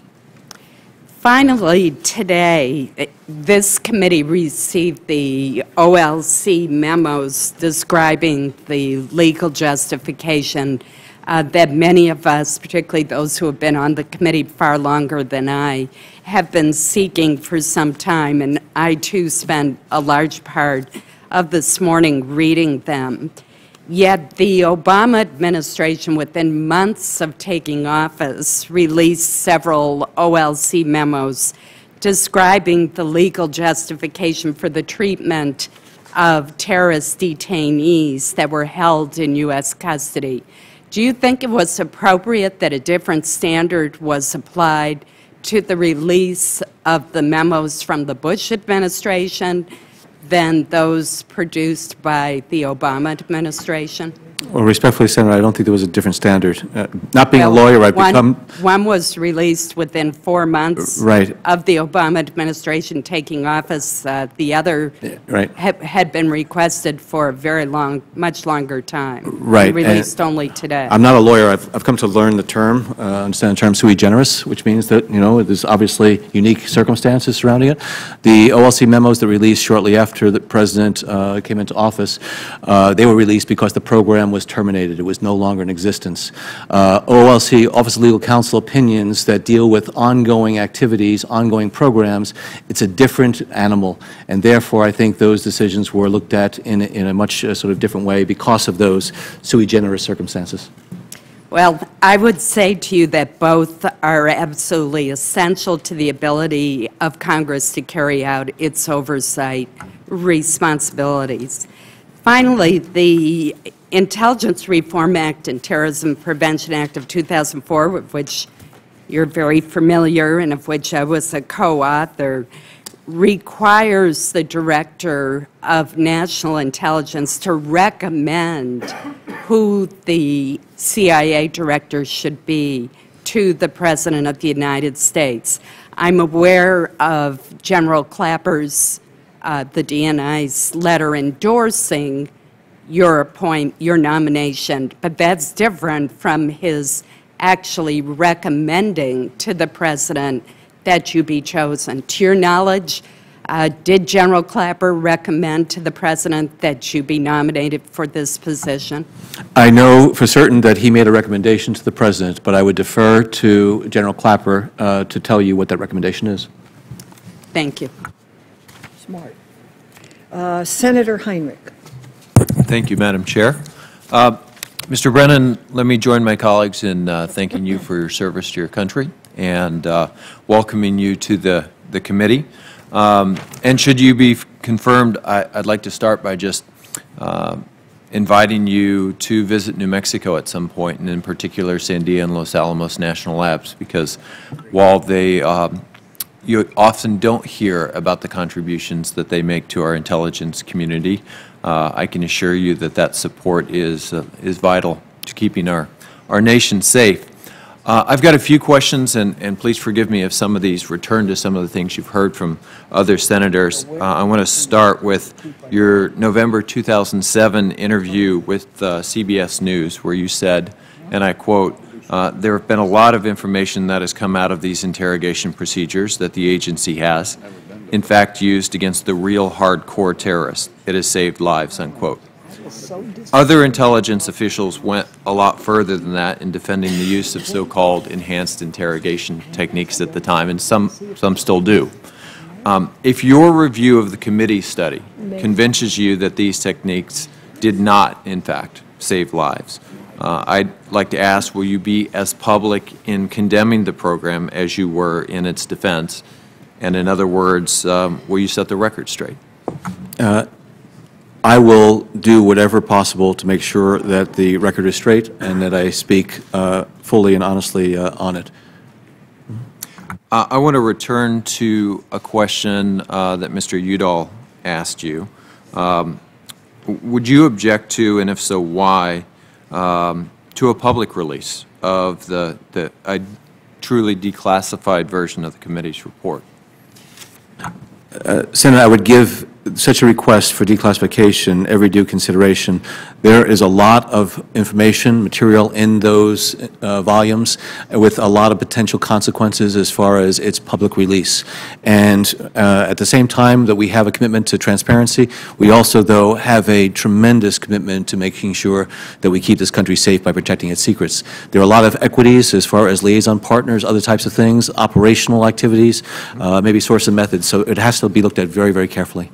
Well, I would just say I agree with you that sources and methods and many of the operational details absolutely should never be declassified, but there are some basic principles, I think, in that report that I think it's going to be very important for history to be able to judge, and I would urge you to look closely at that. Senator Levin asked about waterboarding. Let me follow up a little bit. In November 2007 interview with CBS News, you were asked if waterboarding was torture, and you said, I think it is certainly subjecting an individual to severe pain and suffering, which is the classic definition of torture. And I believe, quite frankly, it's inconsistent with American values, and it's something that should be prohibited. Is that still your view? Yes, Senator, it is. Thank you. Do you believe that all agencies of the United States government should be held to the interrogation standards that are laid out in the Army Field Manual as currently required by Executive Order 13491?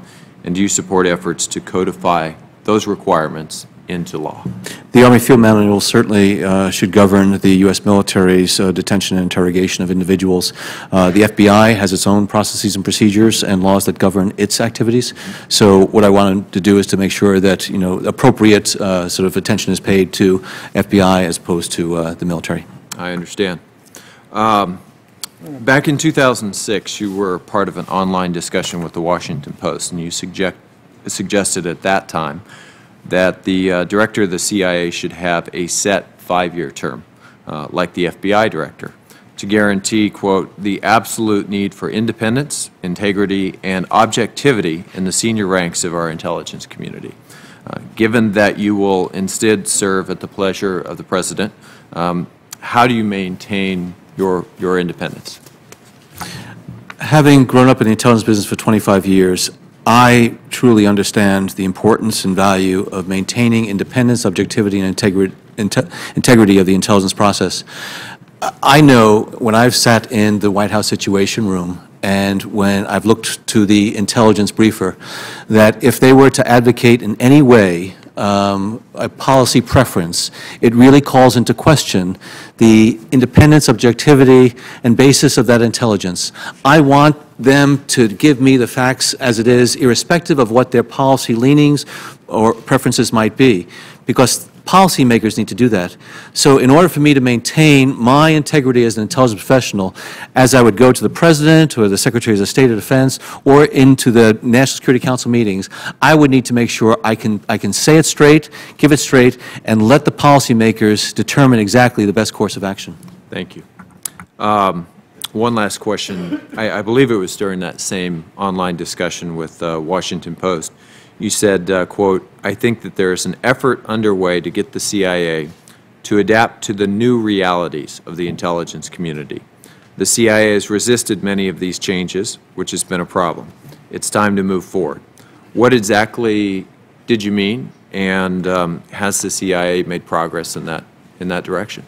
Well, Senator, credit to you and your staff for pulling up that Washington Post online interview, because I had not read that or thought about that in a while.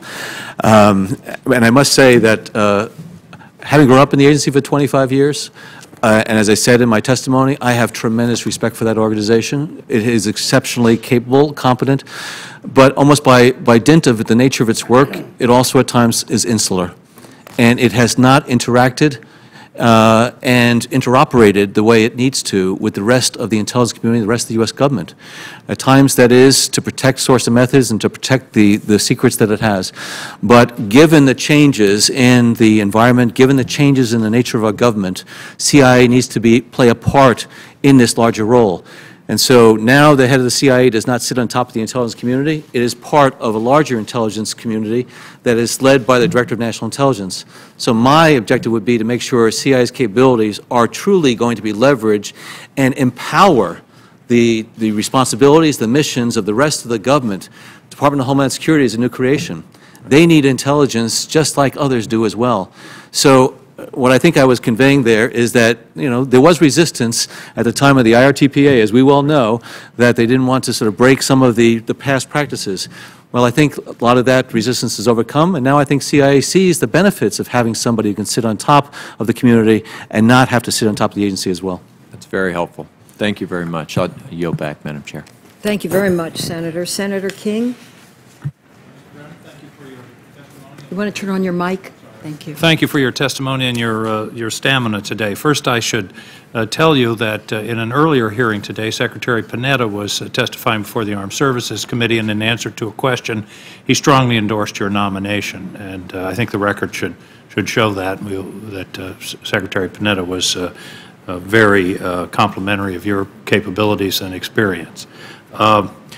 Secondly, and this isn't really a question, but it's incredibly important for the CIA to be as open, to be totally open with this committee. The reason is that there's no one else watching. Typically in our country, we have the public is involved, the press is involved. There are a lot of people that have access to information of what the Department of Commerce is doing or the Department of State. This is a unique situation where this committee and the comparable committee in the House are the only places that are really paying attention in terms of our separation of power. So it's not just nice to have that kind of openness. I think it's critically important, and I hope you subscribe to that view. Absolutely, I do, Senator. Just briefly, and I think Senator Warner touched on this, going forward, there needs to be some serious discussion with the Department of Defense about where the CIA ends and the Department of Defense starts in terms of counterterrorism activities, operations, and I don't need to pursue that, but I think Senator Warner raised an important point, because in this day and age, we just can't be duplicating a whole set of capabilities and priorities and officers and procedures and everything else. I take it you subscribe to that. I do agree, Senator, and I look forward in a closed session to talking to you about some specific areas where I really do believe that defense-CIA relationship and integration of effort is critically important to the safety of this and security of this nation. So, again, mindful of not having any type of redundant capabilities that are waste of resources, we need to make sure that we can leverage the capabilities that exist in both organizations for the good of this country. And the area I want to spend a little bit of time on is the drone policy, in particular as it relates to American citizens. There's a lot of law and history involved in our system of checks and balances. James Madison famously in the 51st Federalist said if people were angels, we wouldn't need a government, and if the government was run by angels, we wouldn't need checks and balances. He concluded that angels were in a short supply then as they are today, and therefore we need these kinds of checks and balances. The Fifth Amendment is pretty clear. No deprivation of life, liberty, or property without due process of law. And we're depriving American citizens of their life when we target them with a drone attack. Now, I understand that it's under military circumstances. These are enemy combatants and all of those kinds of things. But I would like to suggest to you that you consider, and Madam Chairman, I'd like to suggest to the committee that we consider a FISA-type process, a FISA court-type process where an American citizen is going to be targeted for a lethal strike. And I understand you can't have co-commanders-in-chief, but having the executive being the prosecutor, the judge, the jury, and the executioner all in one is very contrary to traditions and the laws of this country, and particularly in a situation where there's time. If a soldier on a battlefield doesn't have time to go to court, but if you're planning a strike over a matter of days, weeks, or months, there is an opportunity to at least go to some outside of the executive branch body, like the FISA court, in a confidential and top secret way, make the case that this American citizen is an enemy combatant, and at least that would be some check on the activities of the executive. I have great confidence in you. I have great confidence in President Obama. But all the lessons of history is it shouldn't matter who's in charge, because we should have procedures and processes in place that will protect us no matter who the people are that are in the particular positions. How do you react to this suggestion? Senator, I think it's certainly worthy of discussion. Our tradition, our judicial tradition, is that a court of law is used to determine one's guilt or innocence for past actions, which is very different from the decisions that are made on the battlefield, as well as actions that are taken against terrorists, because none of those actions are to determine past guilt for those actions that they took. The decisions that are made are to take action so that we prevent a future action, so we protect American lives. That is an inherently executive branch function to determine, and the Commander-in-Chief and the Chief Executive has the responsibility to protect the welfare, well-being of American citizens. So the concept I understand, and we have wrestled with this in terms of whether there can be a FISA-like court, whatever FISA-like court is to determine exactly whether or not there should be a warrant for, certain types of activities, It's analogous to going to a court for a warrant, probable cause, in effect. Right, exactly. But the actions that we take on the counterterrorism front, again, are to take actions against individuals where we believe that the intelligence base is so strong and the nature of the threat is so grave and serious, as well as imminent, that we have no recourse except to take this action that may involve a lethal strike. I completely agree with you, and I understand the dilemma, and I'm not trying to suggest anything that would limit our ability to take action on behalf of American citizens. I would just feel more comfortable if somebody other than a member of the executive said, yes, we agree that the evidence is so strong, et cetera, as you stated it in the Hamdi decision. Sandra Day O'Connor had a wonderful statement. A state of war is not a blank check for the president when it comes to the rights of the nation's citizens. That's right, and that's why I do think it's worthy of discussion, and the point particularly about due process, really needs to be taken into account, because there's not a different standard as far as if a U.S. citizen joins al-Qaeda, you know, in terms of the intelligence base or whatever. But American citizens, by definition, are due much greater due process than anybody else by dint of their citizenship. So I think this is a very worthwhile discussion. I look forward to talking to the committee and others about it. What's that appropriate balance between executive, legislative, and judicial branch responsibilities in this area? Yes. I appreciate your consideration and, again, appreciate your testimony today, and thank you for your service to the country. Madam Chairman, I yield back my time. Thank you very much, Senator. We'll do another quick round. I think, you know, one of the problems is now that the drone program is so public and one American citizen is caught up, people don't know much about this one American citizen, so-called. They don't know what he's been doing. They don't know what he's connected to. They don't know the incitement that he has stirred up. And I wonder if you could tell us a little bit about Mr. Awlaki and what he had been doing. Well, Senator, I'm not going to talk about any particular operation or responsibility of the part of the U.S. government for anything, whatever. That's the problem. Right. That's the problem. I think when people hear American citizen, right, they think somebody who's upstanding. Yeah. And this man was not upstanding by a long shot. Yes. And now maybe you cannot discuss it here, but I've read enough to know that he was a real problem. Yeah. Well, I can talk about Mr. Awlaki. You were in jeopardy. That's right. Yes, and before he died, he was intimately involved in activities that were designed to kill innocent men, women, and children, and mostly Americans. He was determined to do that. He was not just a propagandist. He was, in fact, part of the operational effort that is known as al-Qaeda in the Arabian Peninsula, and had key responsibilities in that regard. Could I ask you some questions about him? You're the chairman. You don't have to answer. Did he have a connection to Umar Farouk Abdul Muttalib, who would attempt to explode a device on one of our planes over Detroit? Yes, he did. Can you tell us what that connection was? I would prefer not to at this time, Senator. I'm not prepared to. Did he have a connection to the Fort Hood attack? That is al-Qaeda in the Arabian Peninsula has a variety of means of communicating and inciting individuals, whether that be websites or emails or other types of things. And so there are a number of occasions where individuals, including Mr. Awlaki, has been in touch with individuals.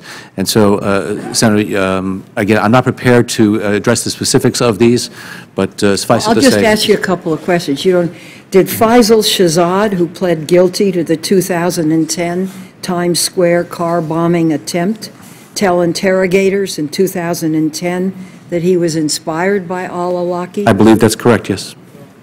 Last October, Awlaki, did he have a direct role in supervising and directing AQAP's failed attempt, to bring down 2 United States cargo aircraft by detonating explosives concealed inside 2 packages, as a matter of fact, inside a computer printer cartridge? Mr. Awlaki was involved in overseeing a number of these activities. Yes, there was a relationship there. And was it true that they were so concealed that the first attempt to find them did not reveal them? It took an asset coming back with, you say, go again, look at this to find it? Yes, the concealment method that was used in that was one of the best that we had ever encountered. So Mr. Awlaki is not by far an American citizen of whom anyone in America would be proud. Mr. Awlaki was part of al-Qaeda, and we're at war with al-Qaeda, and it was his strong determination to kill Americans on behalf of al-Qaeda. Thank you. Is it true that in the last 4 years the FBI has arrested 100 people either planning, conspiring, or trying to commit a terrorist attack on this nation? I don't know the exact number, Chairman, but yes, they have arrested a lot of people. It's over 100, but they've arrested a lot of people, and that's because of good sound intelligence. I think, and this is just me, what people forget is that they will kill us if they can. And it's extraordinarily difficult if you can't get into where they were hiding. Would it have been possible to have arrested Mr. Awlaki where he was in Yemen? It is, there are parts of Yemen that are ungoverned and beyond the reach of the Yemeni government, security, intelligence, and services.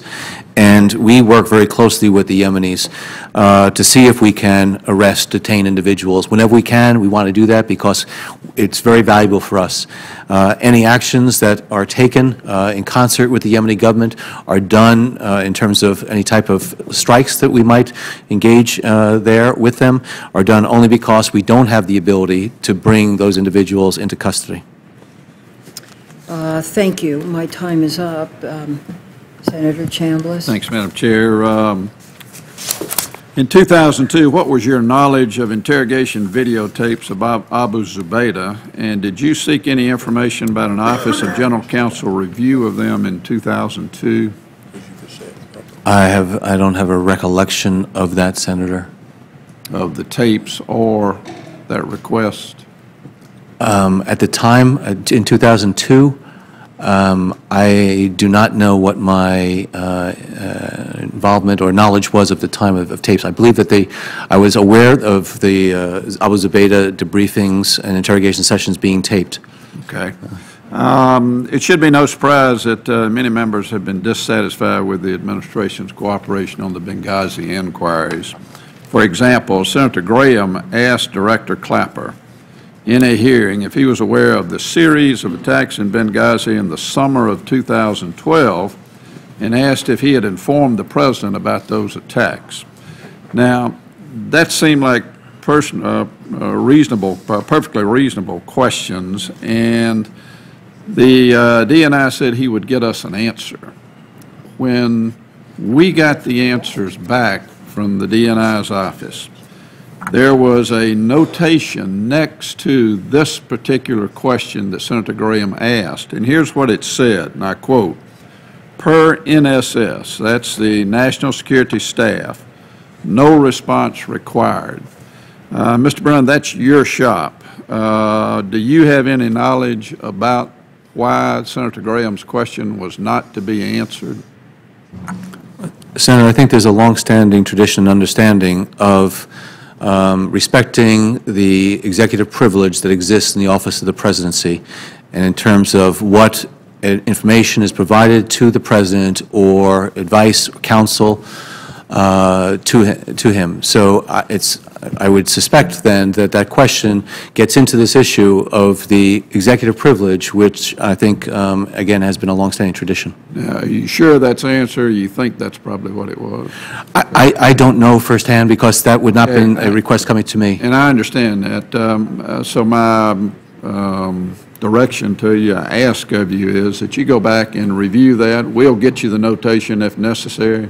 And if you could just give us a written response to that as a follow-up. You deserve a response, certainly. This weekend, Secretary Panetta confirmed that information that led to bin Laden came from detainees in the CIA's EIT program. His account comports with information we were provided immediately after the raid and in months to follow from the CIA analysts who actually tracked down bin Laden. These analysts told us it was detainee information that was key to them finding the courier and ultimately bin Laden. Now, were you briefed by any of the analysts who tracked down bin Laden? Before the operation? Yes. Oh, absolutely. I was engaged with them. Yes. Okay. And is that the information that was given to you, that it came from interrogation of detainees on whom EITs had been used? I don't recall if I was given that information specifically. They talked about the chain of sort of collection that took place that was related to some of the information that came from the detainees. Yes, so there was some there. Do you agree with Secretary Panetta's comments? That there was some information that came out from there? Yes. It led to the courier. Senator, I now, again, looking at this document from SSCI, this report, I don't know what the facts are or the truth is. So I really need to look at that carefully and see what CIA's response is, because the SSCI report calls into question whether or not any of the information was unique and led to it. Fair enough.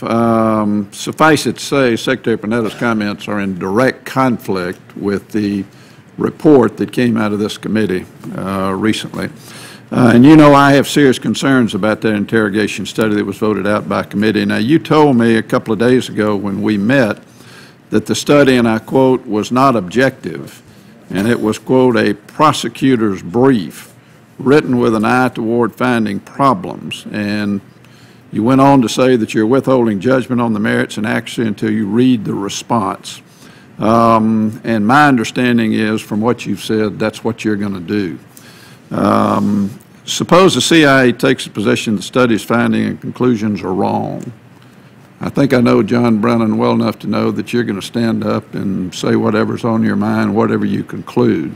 I'm not going to ask you for a response to that, but I know that you'll review it with an open mind and give us your thoughts and your opinions about the CIA's response to it and how we move forward with this.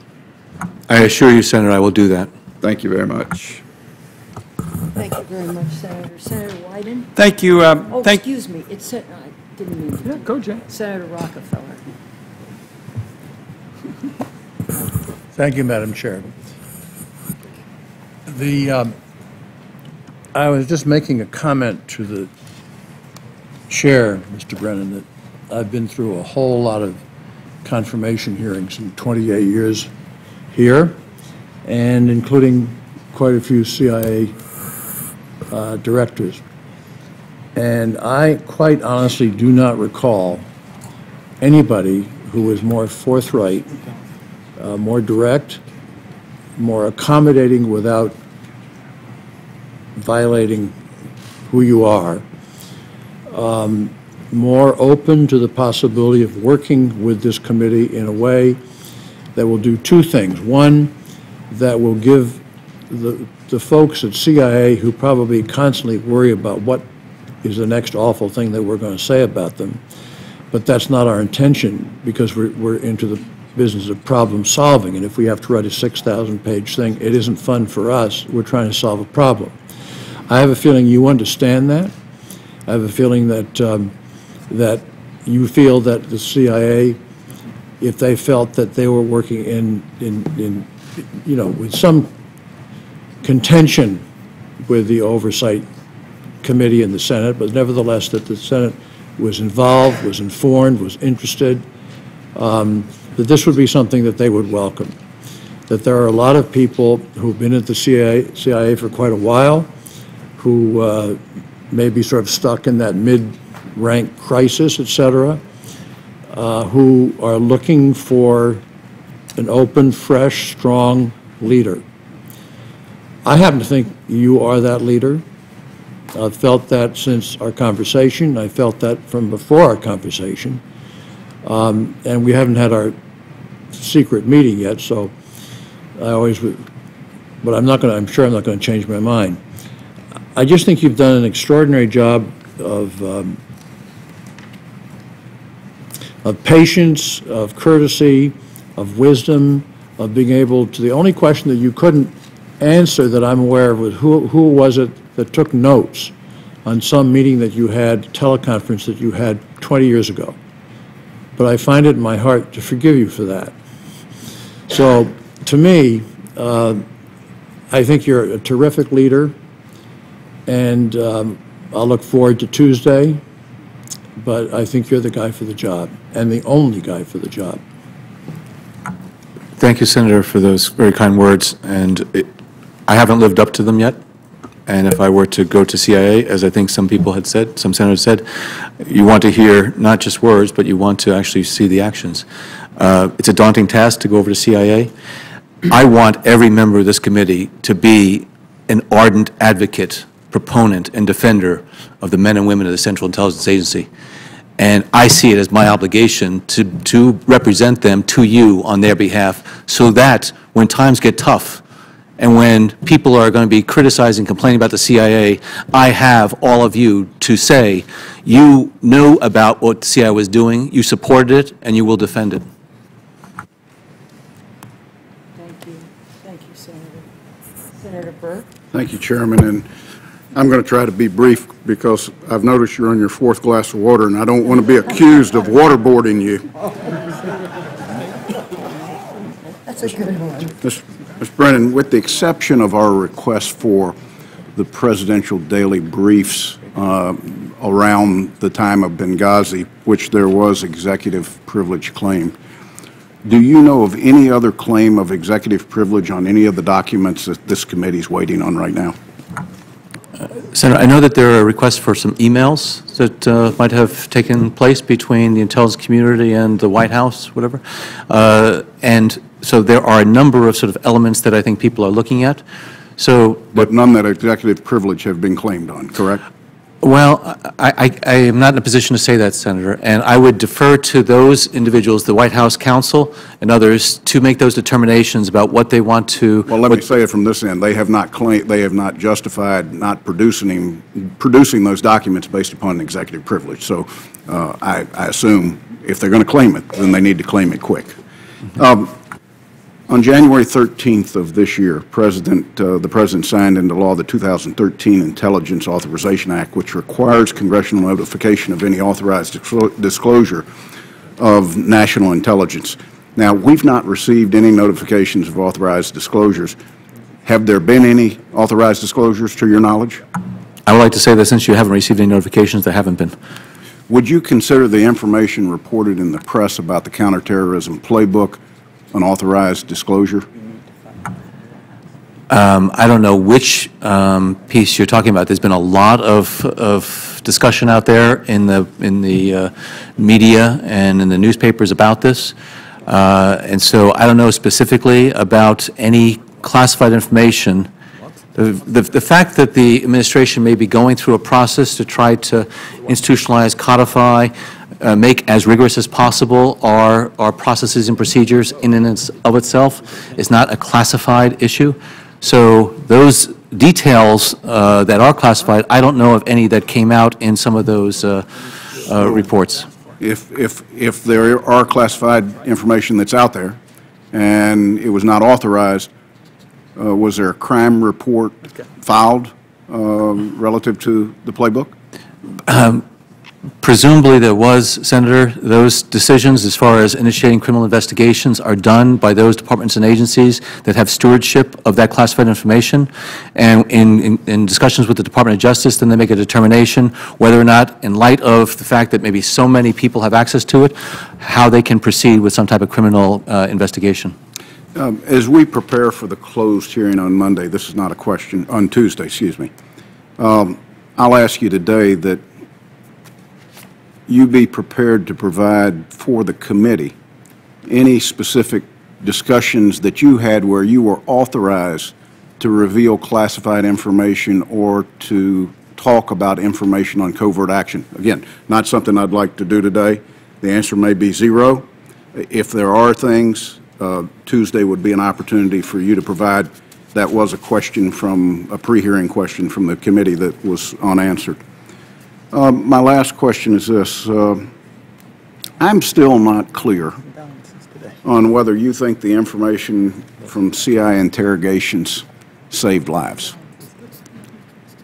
Have you ever made a representation to a court, including the FISA court, about the type and importance of information learned from detainees, including detainees in the CIA detention and interrogation program?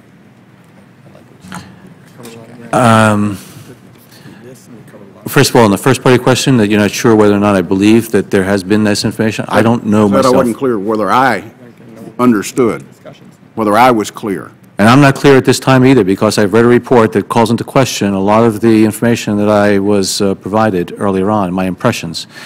When I was in the government as the head of the National Counterterrorism Center, I know that I had signed out a number of affirmations related to the continuation of certain programs based on the analysis and intelligence that was available to analysts. And I don't know exactly what it was at the time, but we can take a look at that. But the committee can assume that you had faith, if you made that claim to a court or including the FISA court, you had faith in the documents, in the information that was supplied to you to make that declaration. Absolutely. At the time, if I made any such affirmation, I would have had faith that the information I was provided was an accurate representation. Thank you very much. Thank you, Chairman. Thank you, Senator, very much. Senator White. Thank you, Madam Chair. We have talked for several hours now about the question of targeted killings of Americans, and you've heard it from a number of senators. And I'd like to get your reaction on one point in particular, and that is this question, particularly in the context that you've given, that you've tried to focus in areas where the evidence is substantial, the threat is imminent, where there is a particularly persuasive case that the targeted killing of an American is warranted. In that kind of case, do you believe that the President should provide an individual American with the opportunity to surrender before killing them? So I haven't spoken about any specific operation. I'm talking about the concept, right? Because you talked about the concept. Right. You said absolutely imminent threats, serious evidence, grave concern, and certainly words that strike a chord with me.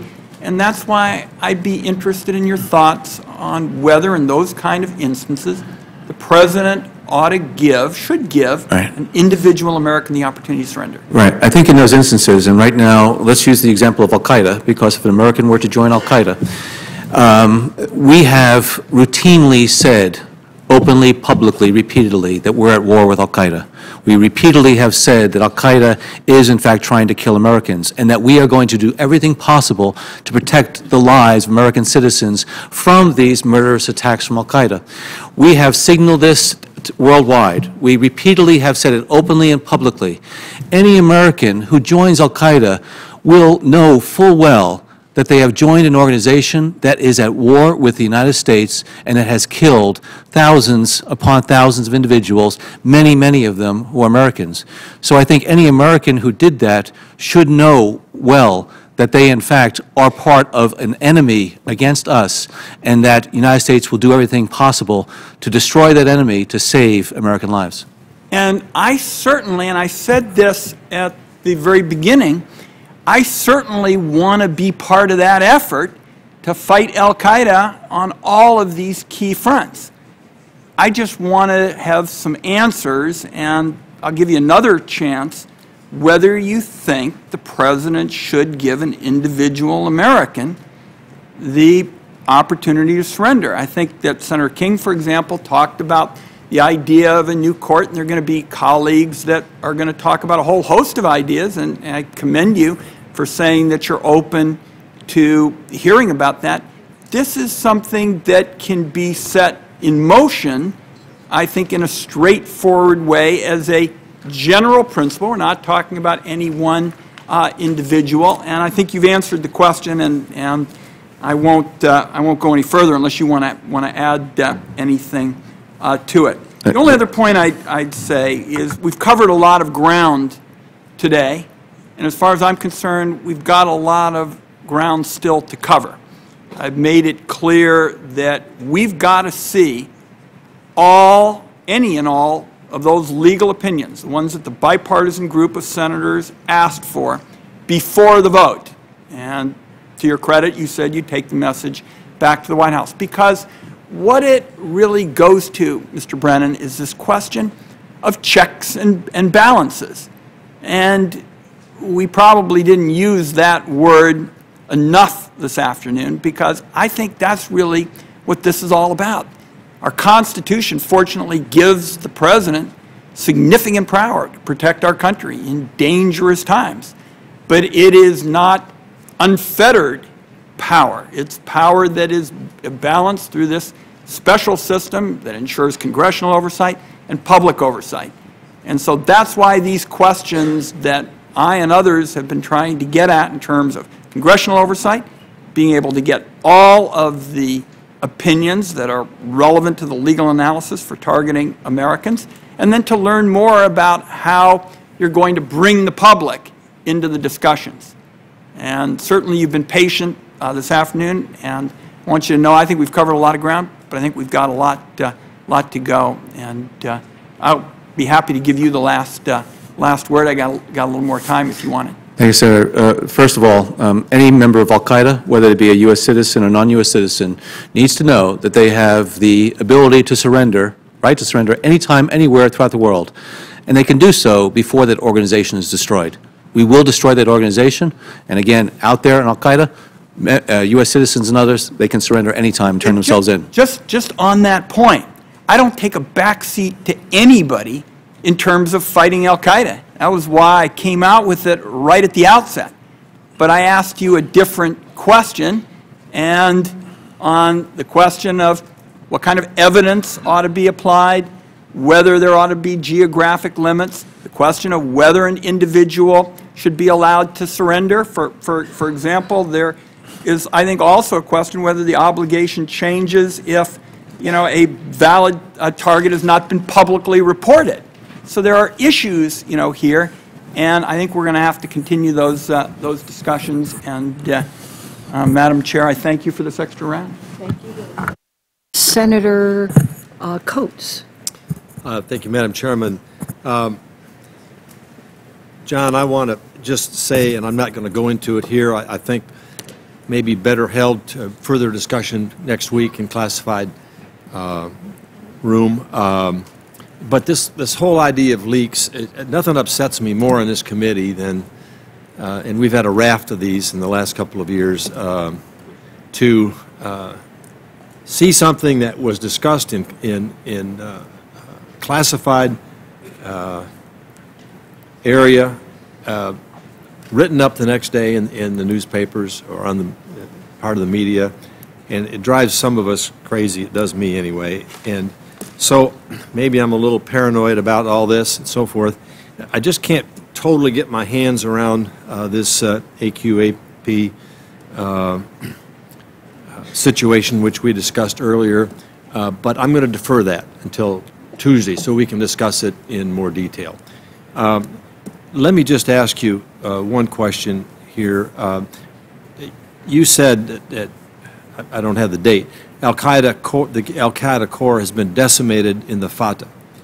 And we're aware of the significant efforts we've made and the progress we've made in that regard. But we see this thing metastasizing now across northern Africa and in other parts. What's your, latest assessment of Al-Qaeda in terms of its control and operation of these smaller efforts that are popping up like a whack-a-mole machine in different parts of the Middle East and North Africa? Well, Senator, you used the exact right term when you said al-Qaeda has been metastasizing in different parts of the world. We have the al-Qaeda core that in the past, I think, exerted quite a bit of orchestration of effort over a number of these franchises that have developed.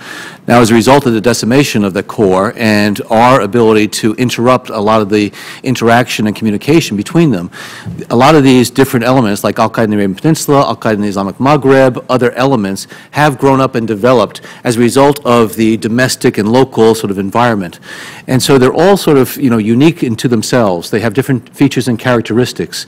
We need to make sure that we're able to work with the governments and the intelligence and security services in the area so that we can put as much pressure on them as possible.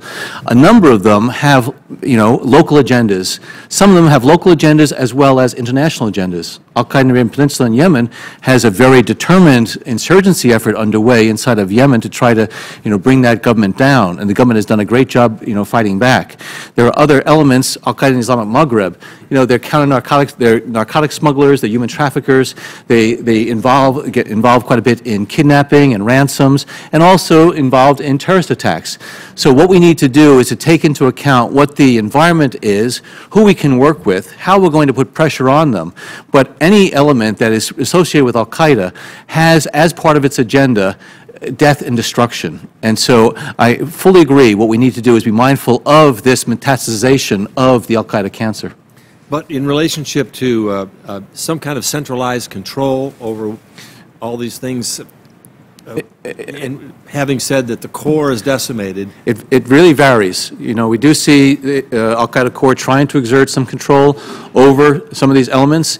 There's a lot of independence of effort, you know, autonomous efforts that are underway, and be happy to be able to talk in, you know, closed session about the particular relationships that exist between al-Qaeda core and some of these other elements. Very good. Thank you. Thank you. Thank you very much, Senator. Senator Collins. Thank you. Far from least. Thank you, Madam Chairman. Mr. Brennan, I want to follow up on the point that Senator Coates just raised with you, because if you looked at a map back in 2001, you would see that al-Qaeda was mainly in Afghanistan and Pakistan. And if you look at a map today, you would see al-Qaeda in all sorts of countries. That's not to say that there weren't cells in other countries back in 2001, but it raises a question in my mind of whether, even though we've been successful in taking out some of the core of al-Qaeda and some high-level leaders, whether our strategy is working. If the cancer of al-Qaeda is metastasizing, do we need a new treatment? What we've tried to do, Senator, over the past decade and longer is to be able to treat this real cancer in a number of ways. Sometimes it takes lethal force. Sometimes it takes military might. Sometimes it takes working with our partners in a variety of ways. Sometimes it takes addressing some of the infrastructural, institutional, and other deficiencies that exist in these countries that al-Qaeda takes advantage of. If you look at the geographic map, you know, in the area from South Asia over through the Middle East to North Africa, there has been tremendous political turbulence in that area over the past decade, and particularly over the past couple of years. There are a lot of spaces, ungoverned spaces that al-Qaeda has taken advantage of. We've been able to make some significant progress in certain areas. Somalia is, in fact, a good example of a place where we've worked with neighboring countries. We've worked with the local government. We've worked with AMISOM, a multilateral element within Africa, to try to suppress the efforts of al-Shabaab and al-Qaeda in East Africa. Good progress has been made there because it has to be comprehensive. It's not just a kinetic solution to this by any means. Now as we look at the Sahel and the area in Mali and other areas, these are tremendous expanses of territory where al-Qaeda can put down roots beyond the reach of local governments. And so they've been able to put down roots, and it's been unattended because of the difficulties that these countries have, even feeding their people, much less putting in place a system of laws and the intelligence and security capability. So is it a different strategy? It has to be a comprehensive one. But al-Qaeda and this, you know, the forces of Islamic extremists that have really corrupted and perverted Islam are making some progress in areas that give me real concern. That's why I look at a place like Syria right now and what's going on in that country. We cannot allow vast areas to be exploited by al-Qaeda and these extremist forces, because it will be to our peril. Well, I certainly agree with you on that, and in our classified or closed hearing next week, I'm going to be asking you about Syria and also the Iranian threat, but I don't think those are appropriate in open session. Just two final questions. One has to do with priorities that you would set as director if you are confirmed. In recent years, paramilitary operations obviously have consumed a lot of resources, expertise, time, energy, and effort at the CIA. Do you believe this has been at the expense of traditional CIA responsibilities, collection, analysis, all sorts? Well, certainly there have been opportunity costs because of the dedication of those resources. What I would need to do is, if I were to go to CIA, is to inventory exactly how our resources are being dedicated against the wide variety of strategic priorities to protect our country. In terms of operational collection activities worldwide, in terms of the all-source analysis being done, what are we doing in some of these other areas? Cyber. weapons proliferation, political turbulence. There's so many different areas. Counterterrorism is an important one. There's also an intersection between counterterrorism and a lot of these other areas, counterproliferation, international organized crime, other things. So we really want to optimize those resources so that we can, in fact, leverage the capabilities we have to deal with these very challenging issues across a very large globe. Mr. Brennan, you've devoted a great deal of your life to public service, for which I thank you. And you obviously understand the world of intelligence in a way that few people do. You've been an intelligence professional for much of your professional life. In the last 4 years, you've held a political position at the White House. And I have been talking to people at the CIA whom I respect, and one intelligence official told me that a key question for the men and women of the CIA is which John Brennan are they going to get? Are they going to get John Brennan, who's been the right-hand advisor of President Obama in a political White House? And by the nature of the position, I don't say that critically, that's the position. Or are they going to get John Brennan, who was a career CIA officer who worked his way up the ranks? And the concern is that they want to hear that you're going to be the CIA's representative to the White House, not the White House's representative to the CIA.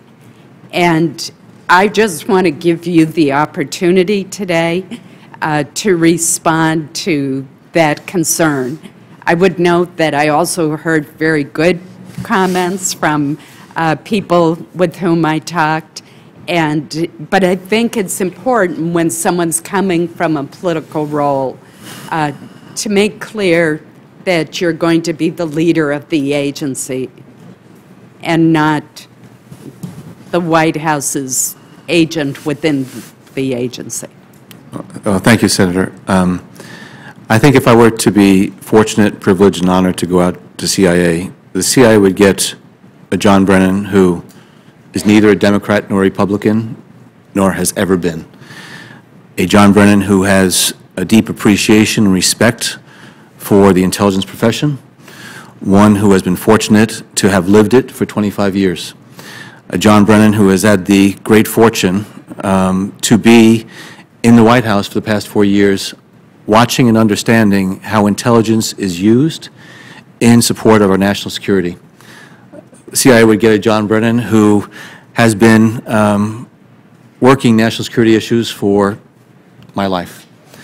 It would get a John Brennan who really understands that the value of intelligence, the importance of intelligence, is not to tell the President what he wants to hear, not to tell this committee what it wants to hear, but to tell the policymakers, the congressional overseers, what they need to hear, what the intelligence community, with all its great capability and expertise, has been able to uncover and understand about world events that fundamentally affect the lives of not just this generation of Americans, but of future generations of Americans. And so if I had the great privilege to lead the men and women of the CIA, it would be the biggest honor of my life. And I would understand just how important and weighty that would be. And if I ever dishonored that responsibility, I couldn't look myself in the mirror. I couldn't look my parents, my family in the mirror. I couldn't look you in the face. And it's something that is very important to me. So I guess the proof will be in the pudding, the tasting of the pudding. And if I do have that opportunity, it would be my intention to make sure I did everything possible to live up to the trust, confidence that this Congress, the Senate, and this President might place in me. Thank you very much. Thank you, Madam Chairman. Thank you very much. If there are no further questions, John, I would like to associate myself with what Senator Rockefeller said. I sat through a number of these hearings. I don't think I've ever heard anyone more forthright or more honest or more direct. He really didn't hedge. You said what you thought, and I want you to know that that's very much appreciated. And I actually think you're going to be a fine and strong leader for the CIA. And, you know, I can't help but say I'm really fully supportive of this, and will do everything I possibly can to see that our committee works with you closely and honestly. We will have a classified hearing. I am specifically going to just warn you that I would like to talk or have you respond in detail to what I perceive as a difficult, evolving situation in North Africa. Now with Tunisia, with Libya, with all these countries, and certainly with Mali. And what you plan to, how you plan to direct the agency to deal with this evolving momentum that's taking place in Northern Africa. So that will be for Tuesday. And at the request of Senator Levin, I ask unanimous consent to enter into the record a joint statement that he and I made on April 27th, 2012. And secondly, in order to have Mr. Brennan's answers to questions for the record by the time he returns before us in closed session, I ask members to provide questions for the record by 5 p.m. tomorrow. That's Friday, February the 8th. So we have them for you as soon as possible so that you can respond to them Tuesday. I want to thank you and your family for being here, and I wish you well. Thank you, and the hearing is adjourned. Thank you, Chairman.